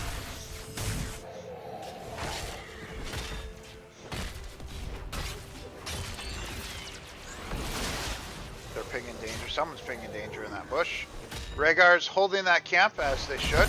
Oh, but Tassadar is going to be collapsing here. This could be first blood. Level 5. Tassadar trying to stay alive, but it is going to go down. That's going to be first blood on the side of the Philippicationers. But Lunara is going to go down as well. I think bot lane she died. I didn't actually see. She died to a Nubrak, so yeah. Lunara had to get picked off bot lane. It's going to be a 1-for-1 trade. But first blood will be going over to the side of the red team. Objective is spawning bot lane with the camp pushing top lane. Artanis doing a little bit of damage here. Gonna maybe pressure in with the camp and opt to just not rotate bot lane. You know, with the D.Va up here, it is a 4v4 down here. A Nubrak with a little baby engage. He's going to get stunned out here. That's going to be a wall from Tassadar. Has to drop it though. Tass 15 stacks. Auto attacking here. Zul'jin looking to get as many stacks as he can. Mixon is going to go down.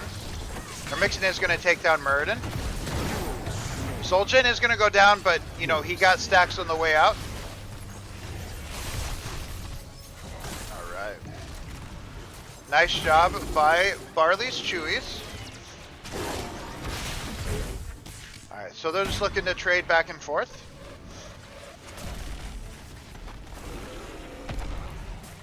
Star just doing Lucio things. That's going to be a first tribute over to the side of Barley's Chewies. 3-2 on kills. Lunara Wisp going over here to scout. Mixing over here, just kind of scout rotations himself.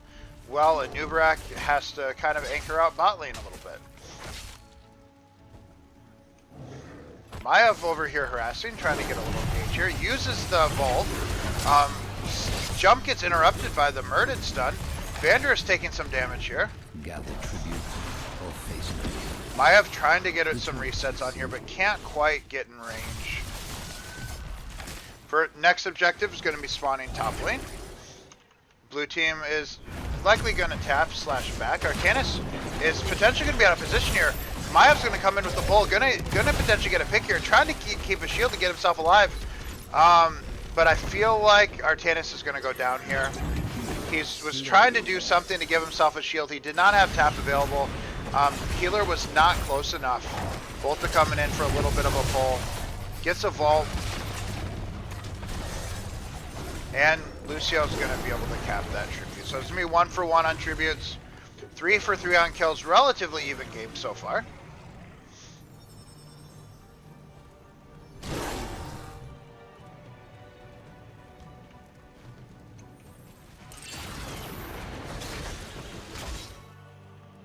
Alright, level 10 is almost online for the red team. They're engaging on Rhaegar here, but blue team Has the counter engage. Nice wall by Tassadar. That's going to be Murden going down. That was a very advantageous play by Murden. Maiev coming in with the engage, but now Volta's kind of out of position. Lucio coming in to try to save him, but Rhaegar needs to be careful himself to make sure he doesn't go down. Maiev is going to go down, but it looks like so is Rhaegar. Starchild chasing him down. Everybody's low, but the little heal Lark kind of being out of position here. Is Anubrak going to be able to chase down this Lunara? Or is it better to just let the Lunara go? Uh-oh. He's going over the wall. The angle. The leaping strike. Is it better off just letting Lunara go? But now Lucio's in the mix too. Lucio with the, oh, getting cocoon though. He's, you know, Lionheart wants that engage. He wants that engage on the Lucio, but that's going to be a stun going out. Lucio has the high five, trying to stay alive, but the Maiev went in as he was high five. He got sent himself back in. Maev's resetting though. Does Anubrak have? He gets a heal though. Maiev goes in there right as Lucio's high fiving him, teleports himself in, almost goes down. Artanis is trying to stay alive, trying to get himself a shield. Is going to, but it's going to go down. Mixon can't get to him in time. Volta pulling Lucio in and ends up getting punished for it. But Lionheart needs to be careful here. There is no ancestral healing available. Oh, but that's going to be Lucio going down. Just a little bit on the aggressive side, though. Zul'jin with the auto attack. 8 kills to 4. Blue team's starting to take a little bit of the lead here. Maev's looking to take this camp.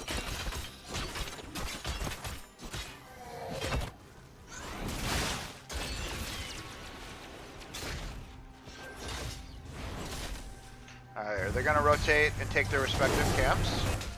Tassadar getting engaged on, but Lionheart saving him. Shall we see who gathers enough tribute this time? Alright, Lionheart doing his best to anchor here. Zul'jin's halfway stacked right now, so that's pretty good. Cocoon going out on Lucio.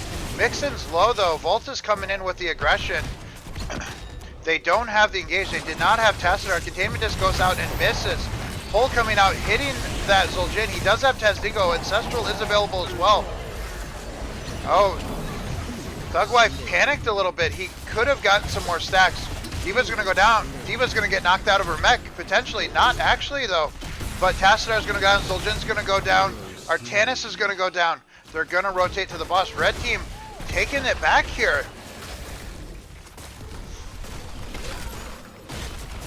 What a close game. There's not much they can do. D.Va's going to have bomb. There's no world where they take this. If they try to engage on this, it's going to be a throw on the boss. I feel like you have to give the boss here. You don't contest this. You have Cocoon. You don't even have Cocoon. You have to give it. But Mixon catches him, finds himself out of position. Volta coming in, and now Nubrek's going to go down as well. You needed to just give that boss. That was a 2v4, 2v5. Rhaegar catches himself out of position, and Nubrek comes in to try to save him, goes down as well. Red team's going to start pulling ahead here. Curse point is online for Barley's Chewies, but Floxificationers does have a second tribute just picked up. They're on curse point as well. It is a very back and forth game. Both of these teams are pretty evenly matched based on how they played this entire tournament. Dropping very few games. Gather tribute or face my curse. I think they both dropped one game in the series. Or maybe one dropped two.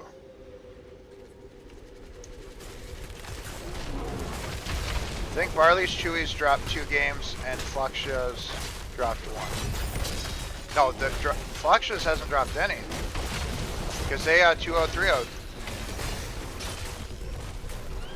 But Barley's Chewies has shown up though.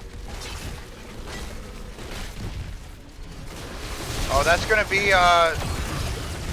potentially Archon coming out. Volta coming in with the tether. Artanis trying to get some value here. Murden getting Cocoon. Ancestral on Artanis, but D.Va's taking some damage here. Zul'jin's getting chased down. Nubrek needs to try to get out, but Lunara in the back line. But Vanderus trying to get some picks here. Zul'jin with the Tazdingo. is eventually going to go down. It is a 2-for-1, but the red team is low. Are they going to be able to get a counter kill here? Red team is very low. Swap going out. Can D.Va get back in her mech? She cannot. Murden's really low. Avatar coming out. Can Artanis keep his shields alive to try to keep himself alive here? He is not. Vander is full health though. Murden healing himself. The slow. Vanders is going to get caught by the stun. Is going to go down. And Boss is getting some value top lane. Has destroyed a fort.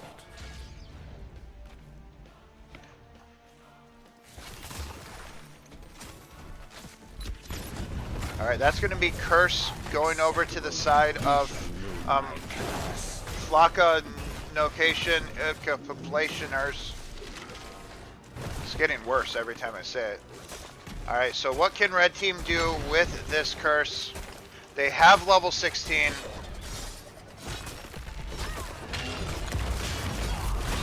Blue Team is not really that close to 16 right now. Red team has destroyed a fort. No, the swap, he was looking for the swap over the wall here. Tassadar coming out with the damage, has 155 stacks. They don't have level 16 though. That's going to be a cocoon going out on that Maiev. And Tassadar taking a buttload of damage from the Maiev resets. But without level 16, you got to figure with it, they might have been able to secure some kills. Murden coming in with the Q, stun going out, landing on that Artanis. Maiev coming in with the tether, teleporting in. Ancestral coming out on Tassadar, coming out with the Q. Containment disc going out on Rhaegar. Blue team's getting some damage here. D.Va coming out with the bomb. Zul'jin's gonna go down. Artanis using the swap to avoid the D.Va bomb. And Nubarak coming in with the stun, but Artanis is gonna go down, as well as Tassadar. This might be game number 1 going over to the side of Floxy, Noxy, Nihilification. Floxy, Noxy, Hilification. Yeah, I don't think that there's much they can do. This is gonna be game number 1 going over to Floxy, Hoxy, Hilification. GG, well played in this best of 5. Starchild almost going down at the end there.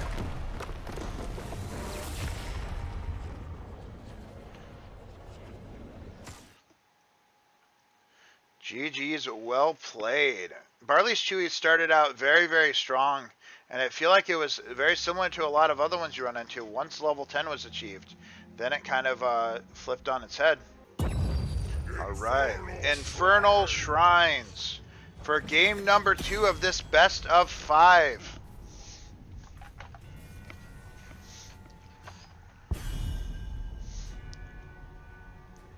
Some Domino's yourself in honor of the pizza tournament. Hey, I love it. I love it. Alright. See what we're going to ban out here. They've been banning out globals on the side of Barley's Chewies. See if they stick to that trend. This is the grand finals. No condiments. With the turkey? No.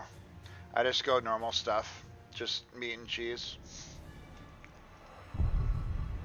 Alright, do they ban out the Garrosh again? Where's the free pizza? It's the pizza points you bet when you do the thingy. They're gonna ban out the Garrosh again. They're taking away, like I said, there's a strategy of letting the Garrosh through. But at this point in time, I think they've decided that, you know, if they let Garrosh through, they drop a game. And they don't want to drop a game. So, Garrosh made it through once during the tournament. And, you know, it was very impactful. So this late in the tournament, you know, a lot of things have been scouted. The Imperius has been banned out. A lot of picks that we have seen be impactful have been banned out. But there's also the play of letting it back through. So Star has picked Lucio. We've had Rhaegar on the side of Barley's Chewies. That's the only 2 I can remember. And Stukov.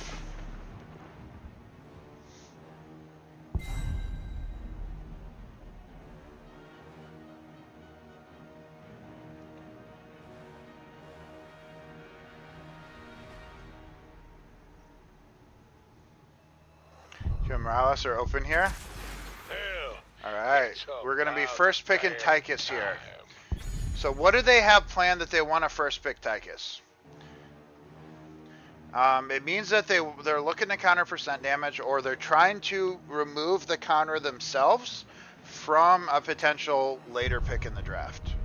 You know, are they going to be looking at like a Cho'Gall comp? Are they going to be looking at something like a Deathwing, Murden, where they're going to be wanting, where the enemy might want that Tychus because of the Sugoff ban? That is a pretty early Mephisto. I mean, Mephisto is strong. Johanna being picked up as well, obviously, is solid. I don't believe Johanna has seen any play this series. Maybe she was played on the side of Barley's Chewies. I don't remember.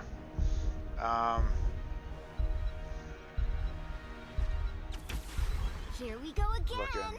It was Murden and a Nubrak. So Johanna has not been selected. This is going to be Stitches Chromie. So I was going to say, Chromie with Time Loop is a very big counter to Mephisto. That's generally why I don't like picking Mephisto that early. It's a very big counter to Chromie. Lionheart going into that Stitches there. Anduin is available. I don't believe Anduin has been picked yet for the side of Barley's Chewies. I'm double checking that right now. It's literally been 5 characters and I already can't remember them. No, because Rhaegar was selected as a healer. So Malfurion being banned, but Anduin being picked up. So that leads me to believe that Anduin will be selected on the side of Flicko, my pinky. I'm assuming they're going to pick Anduin here. Red team will pick Anduin as a denial pick with the Stitches. Otherwise, they would have just banned it out. 2 Mephisto counters with the Stitches as well. Very true. Again, the Mephisto early pick is a little bit unfortunate. Lily from scratch here. What's up, Saxy? Now, what healer? They had to assume that the Anduin was going to get picked. They're looking at an ETC solo lane, which is very interesting. With stage dive, it can work on this map. They need another damage dealer. Lark will have to pick a damage dealer here. But blue team needs a healer and they need a solo laner.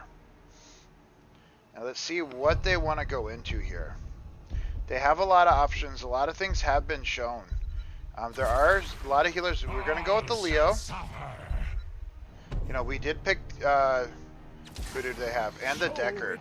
So I'm not the biggest fan of Deckard with Stitches, but it can work. And then last game we had Artanis, now we got Leo. So Vala being picked up by Lark here.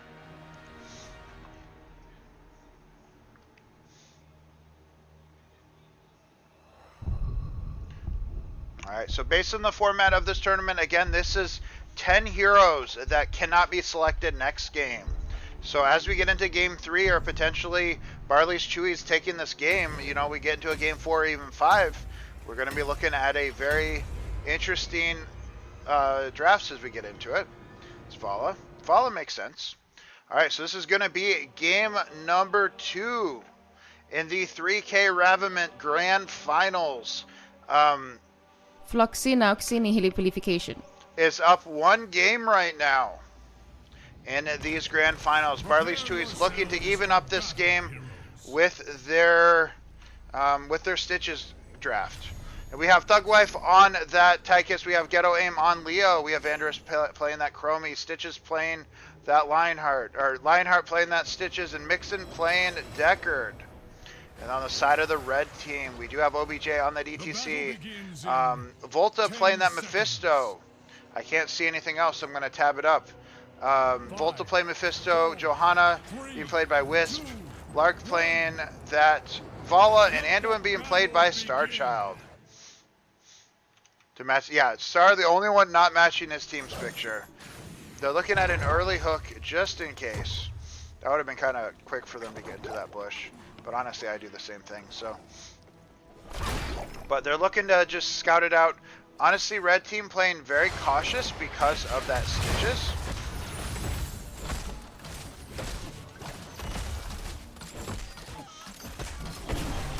Volta coming out very aggressively here. Stitches looking for a hook. Couldn't quite land it.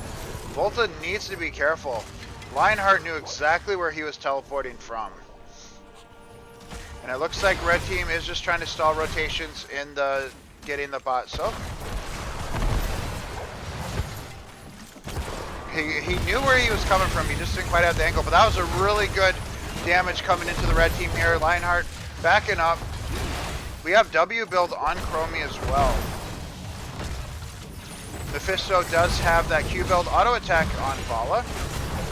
Vala gonna get hooked by Stitches here. Lark taking some damage. Leo coming in here trying to get that kill. They want to get that kill on that Vala. They want to get those stacks on Vala. Is Vander's going to go down? He is. That was a very, very nice attempt on Vala there. She couldn't quite go down.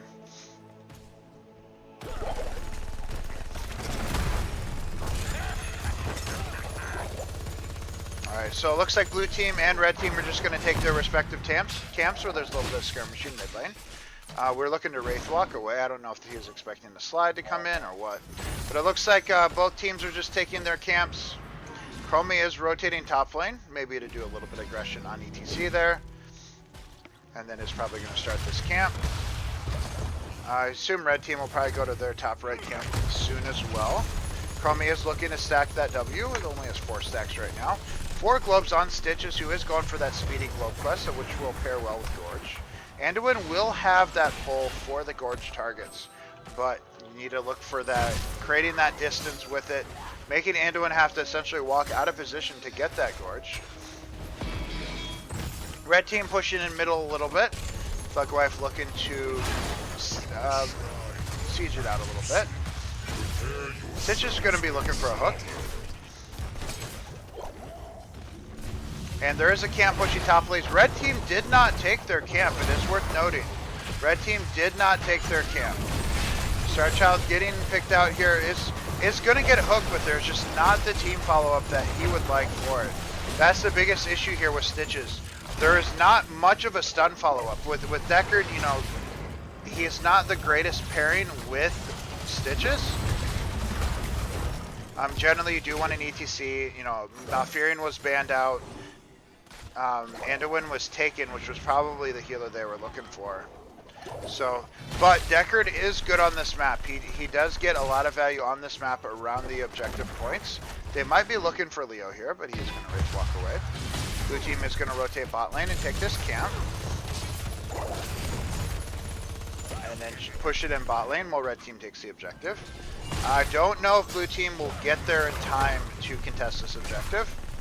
So they're probably going to just try to get some value bot lane instead, which is, in my opinion, the right call given the circumstances. Mephisto's rotating down, but again, level 10 is what the blue team is looking for with that Gorge. A noob was picked last game by Barley's Chewies. Was available for the red team, but they did not select it. But it was played last game by Lionheart.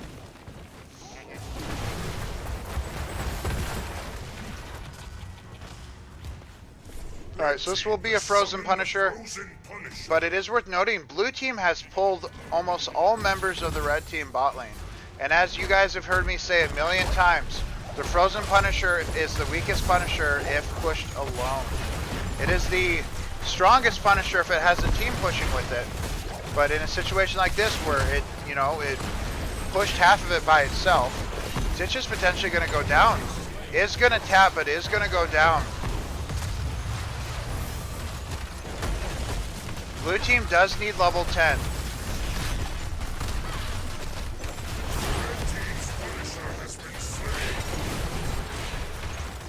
Alright, Mixon is out of mana. Is going to need it back here.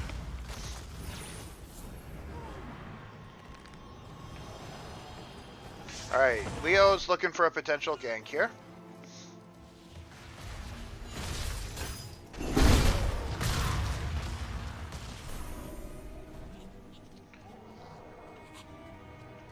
Alright, so blue team is going to be looking to take this camp. They're only about a half level behind right now. They do need to get that level 10.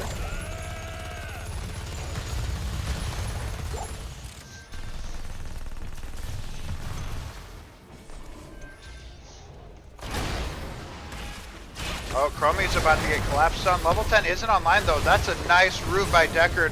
Chromie trying to stay alive. ETC might have slide available. Oh, but Vala comes in, gets picked off. That's an auto attack stack down. That's going to be a loot going out on Chromie. But is Volta going to be able to stack him up here? Both damage dealers are going down. That's going to be a light bomb, but Stitches walks out of it and avoids the light bomb, but is going to get caught with that Durance. Does not have an E to heal himself. Does get a small potion, but level 10 is online for the blue team now. That was not the worst fight in the world for them, considering they did not have level 10 for that. And Leo was toppling that entire time, potentially trying to get that fort. Hornstool, thank you very much for that follow. So they need to not be too upset about that, because they did not have level 10. That fight did semi go in their favor. It is going to be Gorge on Stitches, Sleep on Deckard, Odin on Tychus, and Entomb on Leo. Obviously, loot being picked up by which is going to be a counter to Mephisto. Vala went real aggressive in there. Orange Stool, thank you very much for that follow. I do appreciate that. Alright, so what does the blue team do here to get themselves back in the game? They need to get a Gorge, and they have many opportunities to do so. It is 2 kills to 5. Leo is going to be safe. He will have his Wraithwalk to get away. Red team is top lane. ETC and Johanna. ETC will have a stage dive if he does get gorged behind the target, or behind the towers. There was no falling sword, so he could have maybe ripped Entomb there. Another shrine. Alright, they are sieging top. That's a nice sleep on Mephisto. Oh, that's a nice unstoppable. He's going to go ahead and gorge OBJ here, but that's going to be a root coming out. And a nice thingy. But Stitch is going to come in, get a heal here. Is going to be able to walk out. Chromie taking a bunch of damage. But OBJ taking some damage as well. Leo's going to go down. But so is that ETC.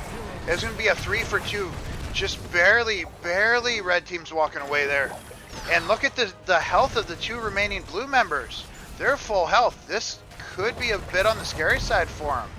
Ball is going to get caught in that root, but Anduin does have to use the full. Yes, blue team did lose more members, but at the same time, they kind of walked away with a better set of health than the red team at that particular time. Red team is full health now, but Chromie and Stitches are rotating back up for this objective. Leo's alive again. He res, so not the worst state in the world. Level 13 is almost online for the red team. Durance going to come out. It's going to hit Leo, who's going to Wraithwalk out. Tychus did get caught in that Durance. He got clipped on the side. That's going to be a sleep coming out on Deckard. That's a very good sleep. Light bomb coming out, only going to hit Leo. Stage dive on ETC. The root, the Stitches hook landed, but the root for some reason didn't. ETC is going to get looped here. Should go down via the towers. No, everyone's going down. He's gotta be careful. They need level 13.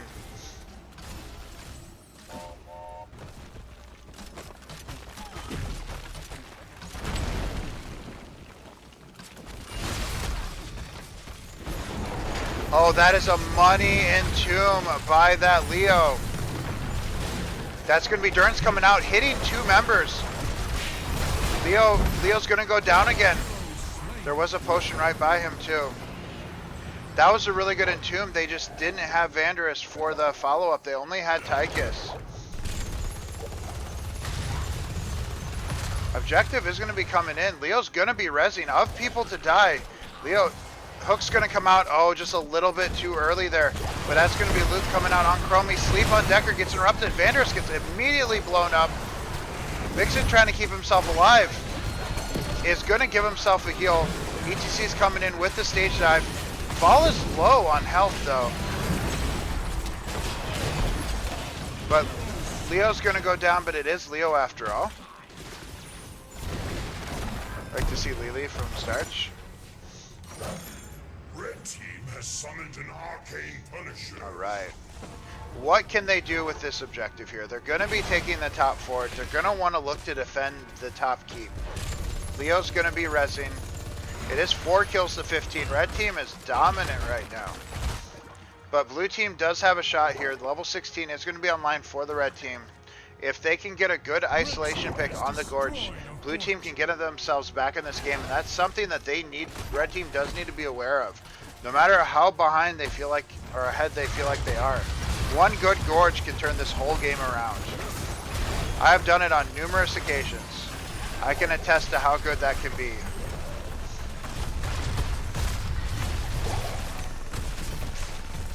Vala needs to play safe. She might not go down, but like I said, we need a good Gorge.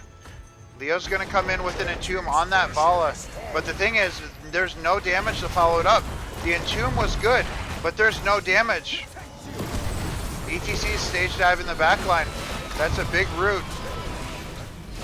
He's trying to stay alive. ETC is very deep.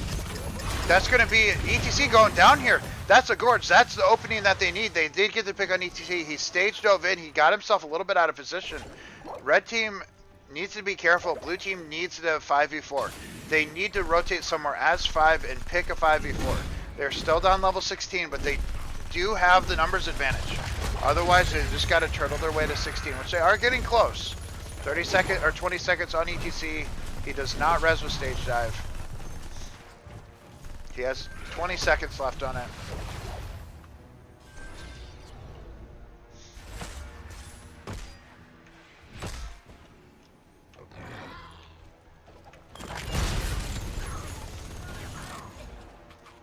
Alright, so camps are getting traded out top. ETC is alive again with stage dive available. Level 16 is almost online for the blue team. Same deal, they need to look at a level 16 Gorge. This is the best spot for them to be in. Lionheart does have his Gorge available. He needs to be careful.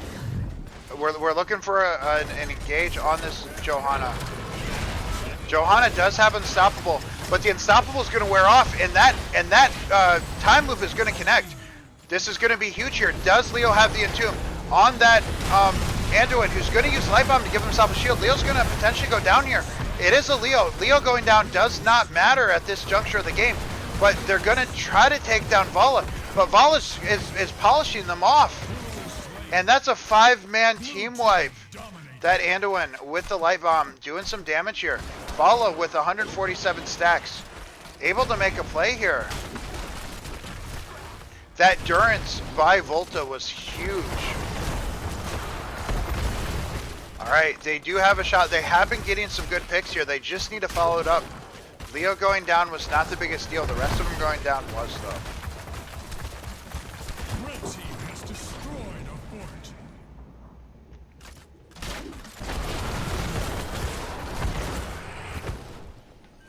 Ready. A shrine gathers power. You will take it for me.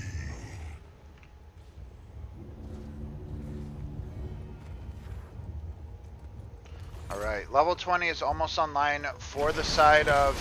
Floxy na Oxini Hilipilification. Let's see what they can do with it. Again, it's the same deal. They need to be wary of the hooks. Red team does need to be wary of the hooks.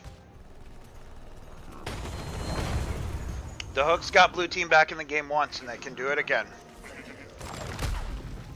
And they went for the Gorge on Johanna, which was a very bold play, but it worked out. Time loop went out on Johanna. They broke the shield before the time loop went off. Pulled the Johanna back, got the kill on her. It's just the follow-up from there, the Durance. Where's Grisette? They never let him play Vala. Alright, they're giving up bot for it. They don't really have a choice. It's either that or contest objective.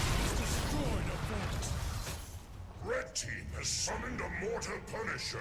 Alright, so they're looking to defend here. Johanna's potentially going to look for an engage.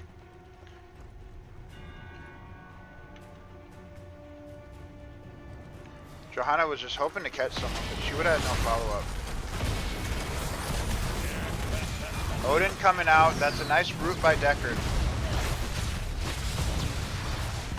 If he goes for an Entomb, there's just no follow-up. Everyone's too far back. Everyone's clearing objective.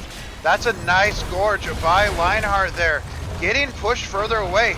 The Durance misses, but is there going to be team follow-up? There is not. He was able to get the Vala, but team was not there to follow it up. That was an excellent, excellent Gorge. He even dodged the Durance. They're pulling Starchild over the wall, but he's going to Light Bomb himself.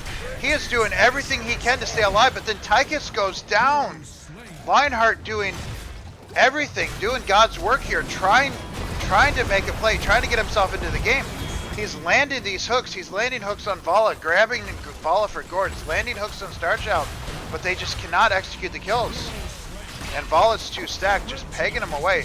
This looks like it's going to be game number 2. Going over to the side of Floxy Nauxy Nihilipilification. GG, well played.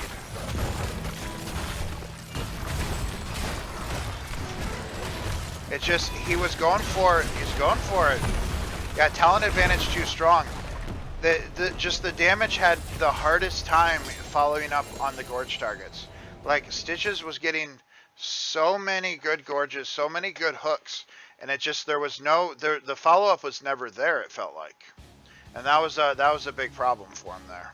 And potentially the last game of the series, Garden of Terror.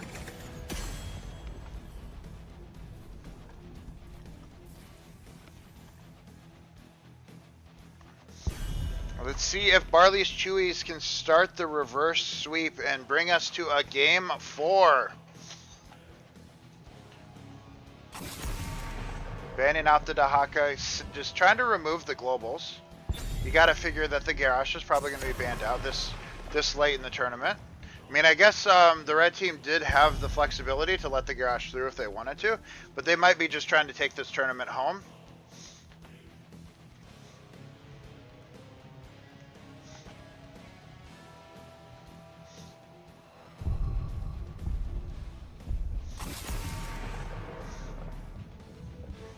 But both of these teams have nothing to be ashamed of. They have both done a phenomenal job in this tournament.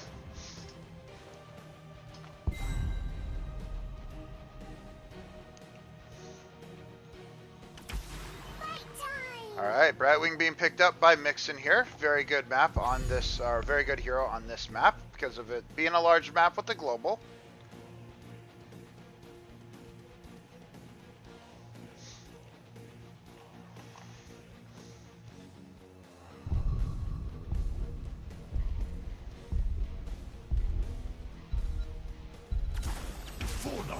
Nubrak and Rhaegar are being picked up. I think Nubrak was picked up by Barley's Chewies along with Rhaegar earlier.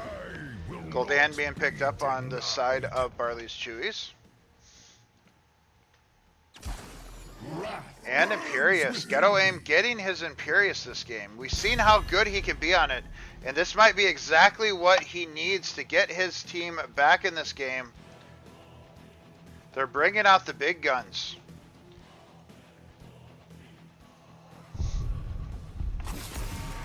Varian being banned out. I believe Murden is still available for the side of Lionheart. Obviously, his Garrosh is banned out. His Varian had a really good showing. But his Murden is pretty strong as well. So let's see if they go for that route to try to get themselves back into this tournament and take us to a game 4.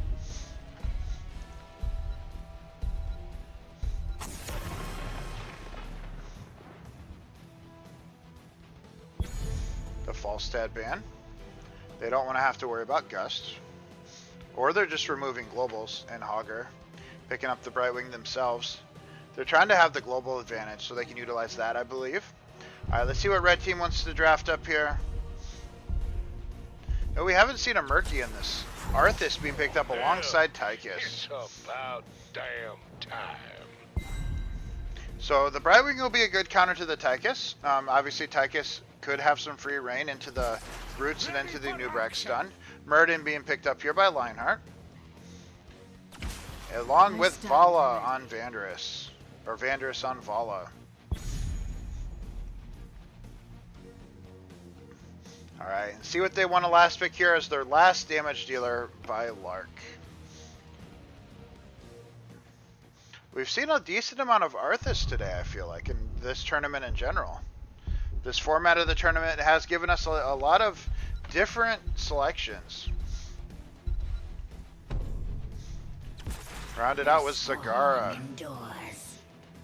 Alright, the 3K Raviment, game number 3 of the grand finals. Will Floxy Nauxy Nihilipilification. take it home with a 3-0, or will Barley's Chewies be able to start the reverse sweep and get themselves back into this game, back into this series, take us to a game 4, take us to a game 5, keep their tournament life alive, or are we going home? This is going to be game number 3.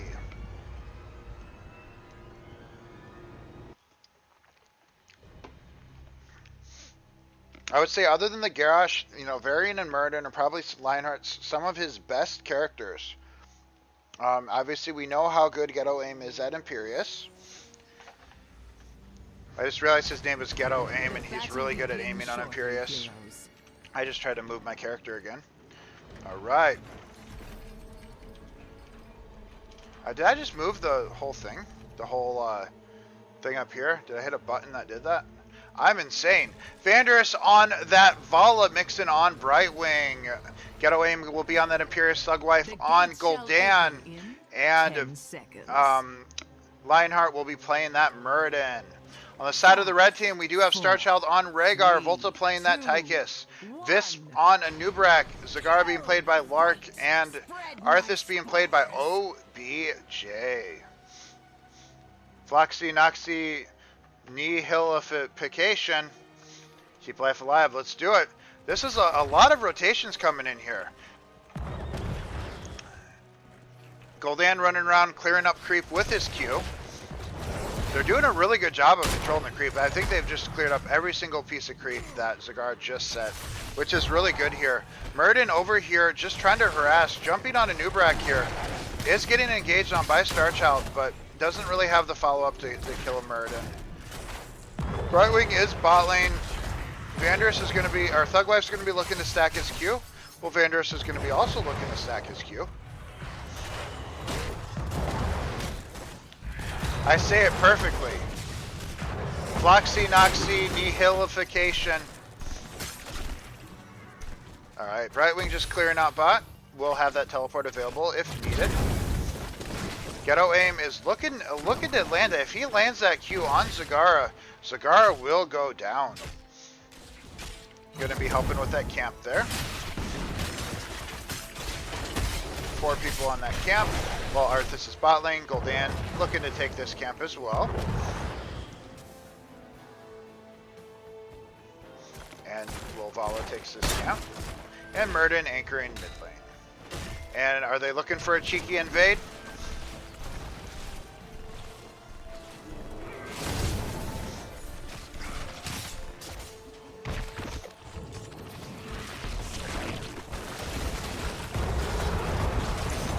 Oh, Murden coming in here, trying to misses the Storm Bottle and Zagara, but Teleport's going to come out.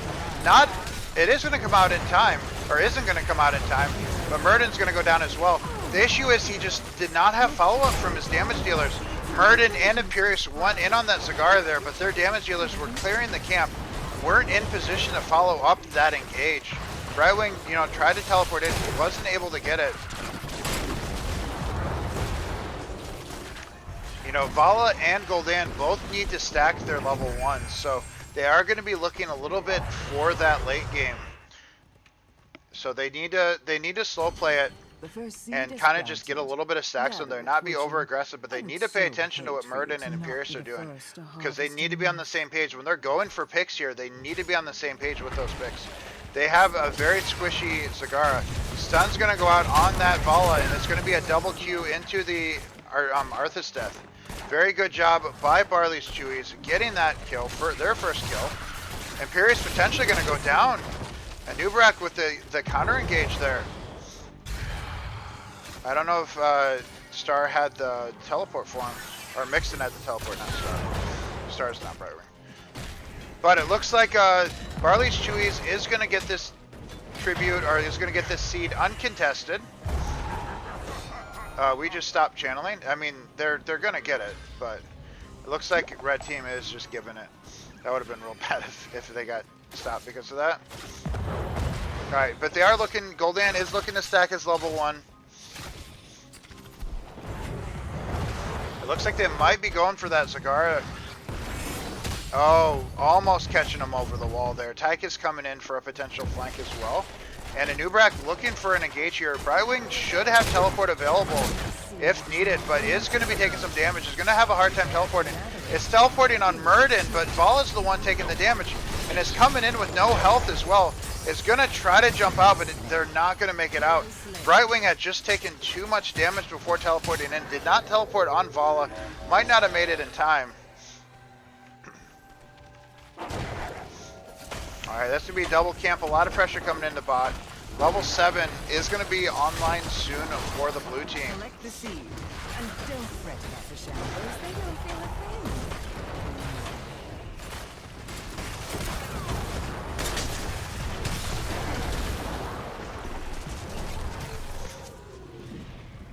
Alright, are they going to continue the siege on bot lane, or are they going to rotate to the seed? Because Zagara going down here. Very nice job by the blue team. But it looks like Vanderus might go down as well.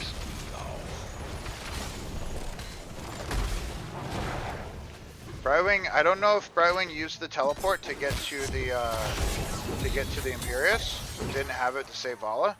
But the thing is, this objective, I mean, red team needs to secure it. They can't give another one for free.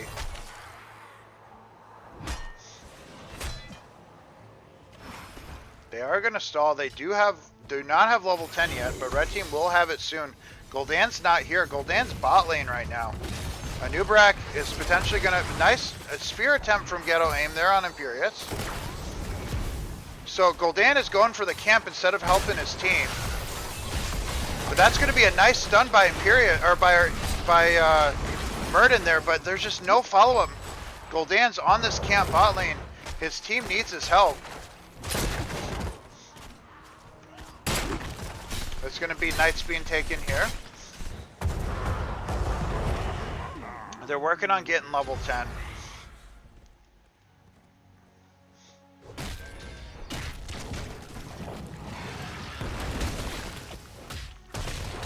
Alright, so level 10 is going to be online soon for the blue team. It looks like there's a potential gank coming top lane. They're pinging him. That's their target. They have no real engage on it, though. Nice polymorph by Mixon. I mean, the Anub'arak wasn't there, so they couldn't lock him down. Murden's going to be coming in here. There's no cocoon available for 10 seconds. But level 10 is almost online for the blue team.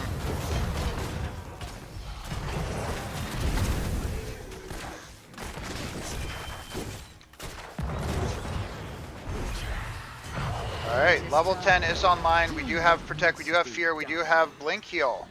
Vala and Murden, I mean, we assume Avatar and Stun. Clearing out that creep by Gul'dan. They're giving up that seed.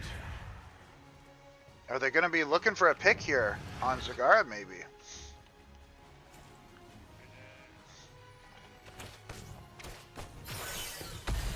They're just looking to clear out bot, but they're looking for a pick here on this. They're rotating in, but Vanderus showed. Vanderus with that W showed his location, which kind of spooked the Arthas behind the wall. Germinating. Are you ready for it?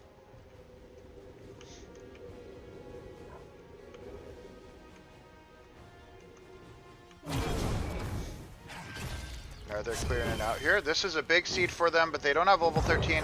This is their first fight attempt here. Cocoon going out on Murden. He's going to try to break the cocoon, but that's going to be a cocoon down. Fear going out. Nice stun. Ancestral going out by that Rhaegar. That's a nice maul by Zagara. But nice blink. So that is going to be everything but Odin and Army being used on the side of the red team. Every single ult being used by Barley's Chewies. That's a nice stun on Zagara, but there's just no follow-up. The Q hasn't been completed by Gul'dan either.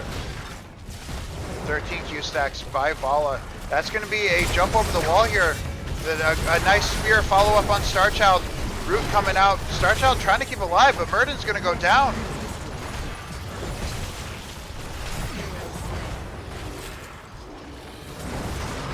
This is going to be 2 of 3 for the red team.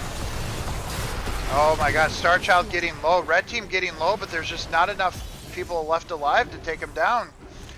There's double camp going into bot and mid here. And the objective going over to the side of the red team. Vander's going to try to get himself out here.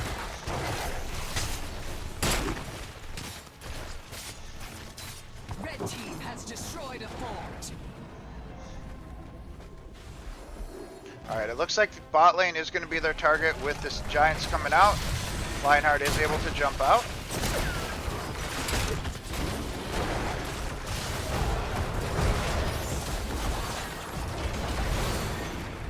Red team has destroyed a fort.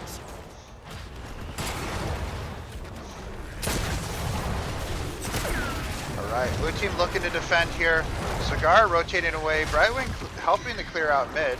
Does have a camp in here. They got all the forts, but they have not got any keeps yet. Goldan did finish his quest. He did finish his level 1.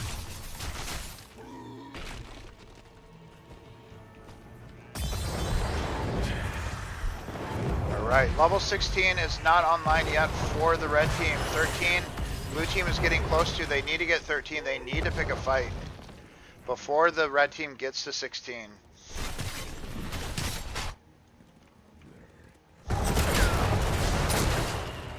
I like how those are the random things that get said randomly by the game. Alright.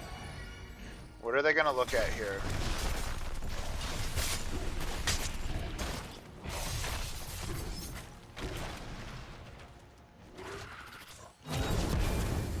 Murden coming in here, getting some damage on.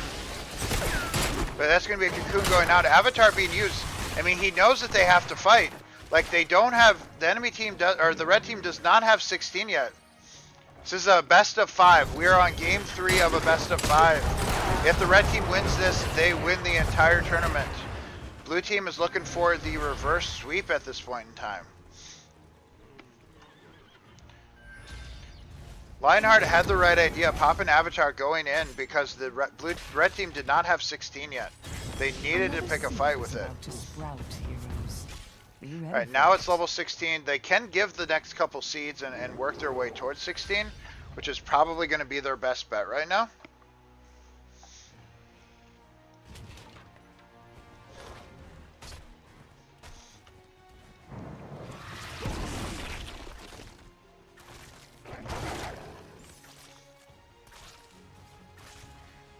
Alright, so blue team does need to be careful. It looks like red team might be posturing aggressively for an engage. Lionheart sniffing it out. He's going to land the stun and they're going to jump away.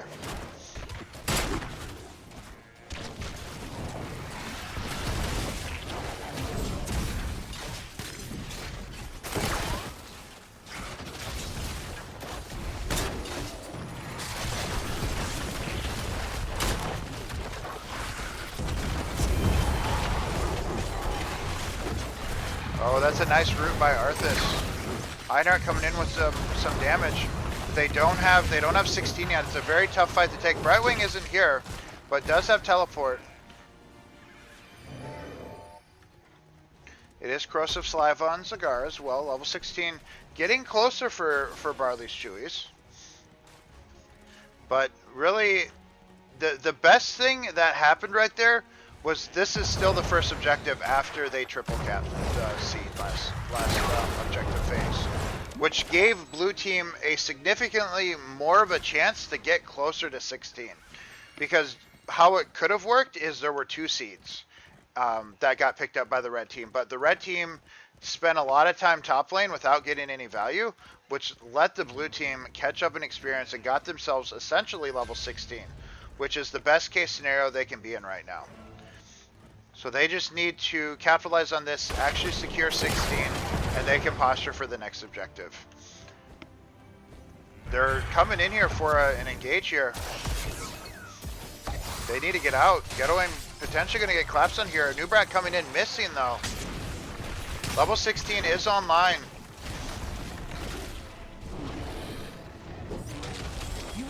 Going in for the stun on Rhaegar. It's going to be a cocoon on Murden with the Avatar. They got to pick a fight here, though. That's a Maw going out on that Vala. They're pinging. They want to kill a Vala. But that's a nice stun by Murden, protecting Vala here. Brightwing getting cocooned. But the cocoon is going to come out. Brightwing is going to try to save Vala, but Murden's going to go down. That's a nice spear by Imperius, but it's just not going to matter. Vala has no health. Teleport going out.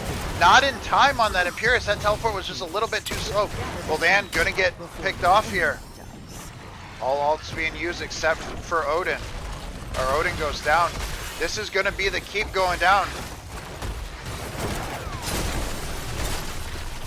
I think the idea is that he wants to start the fight before getting collapsed on. When he's that far out, if he becomes a target, Avatar helps keep him alive. If the fight starts right then when he wants it to, then the Avatar will be a really good Red team has idea for him to pick it up there. But the team is never close enough to follow up. All right, so level 20 is almost online for the blue team, or for the red team.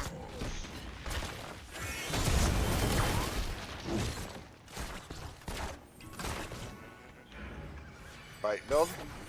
And we do have seed build on Rhaegar. All right, so level 20 about to be online.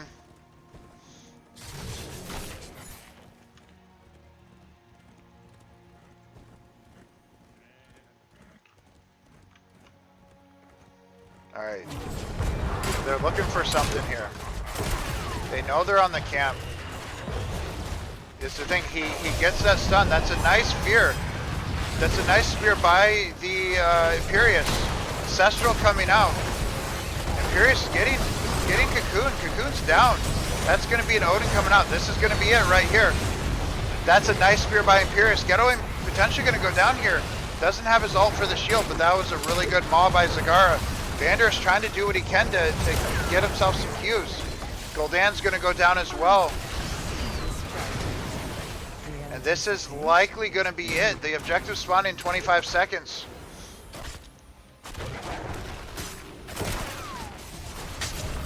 Oh, that's going to be a stun landing.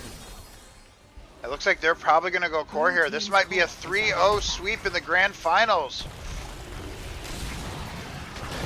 Yeah, that's exactly the idea though, is he sits in a CC chain without Avatar, so he has to pop it early to survive that CC chain. It's just recognizing that that is all he has, is for a defense. But that is going to be GG, well played. Grand finals going over to the side of Floxy Nauxini Hilipilification. GG, well played. A very decisive team. Very, very well played. Undefeated, indeed. I don't think they dropped a single game. I don't think they dropped a single game. Very well played by them. Very, very well played. Grand finals going over to the side of Flexi, Noxy, Tunification. The team that Robin would have been on. It is worth noting. Robin was looking for that three-peat before he had to drop out of the tournament. So, would have he gotten that three-peat if he didn't have to drop out? But well played, everyone. Everyone played well. Barley's Chewies has nothing to be ashamed of. I know that it was a rough series for them, but they played phenomenal during their first two games, or first two series as well. So none of the teams have anything to be upset about. It was a very, very good series, very good tournament. I do appreciate you guys participating in the 3K Raviment, obviously playing in the 3K Raviment. They got an upgrade. I don't remember I think the upgrade was Lark. But yeah, who knows? Who knows what would have happened? Robin might have been able to help him take it home. Starchild was a big difference maker in that as well. Of course. So anyway, we are going to be figuring out who we're going to throw a raid out to. After today, we will be back again sometime midway through the week. I haven't decided yet. My work schedule is slightly different because I did take off the weekend for this tournament. But yeah, I do appreciate you guys joining me for the 3K Raviment. This is our third tournament we have completed. We're going to be uploading this on YouTube a little bit later. So I do encourage you guys to check it out. Let's figure out who is currently streaming some HOTS that we want to show some love to. I mean, I would throw it over to one of the players of the Raviment, but I don't know if they're stopping. So we'll wait a little bit and see if we're getting some Storm League or anything like that. But I do appreciate you guys joining me today. You guys are awesome. All right. Honestly, we're going to go ahead and throw it over. It looks like Vanders is raiding Lion Lad. We're going to go ahead and throw it over to Lion Lad as well. I don't know. He might be switching games, but you know what? Let's show him some love. With 0-3. All right. We worked hard on the comms and strats. You did, didn't you? Hey, congrats to the winners. Congrats to the team of Floxy Nauxini Hilipilification. for winning the 3K Raviment. You guys did an incredible job. You guys are awesome. We're going to go ahead and start this raid. But I encourage you guys to follow my Twitter. I encourage you guys to join my Discord. And, of course, I encourage you guys to subscribe to my YouTube channel. We're going to go ahead and start this raid to Lionheart. Get you guys out of here. But, again, we will be back again during the week. Probably Wednesday night or something. I haven't decided yet. Keep an eye on my Discord. I will let you guys know when we will be back. But again, thank you guys very much for joining me today for this tournament, for this amazing weekend. If you haven't already, make sure you do hit that follow button. Think about subscribing. It does help me a lot. And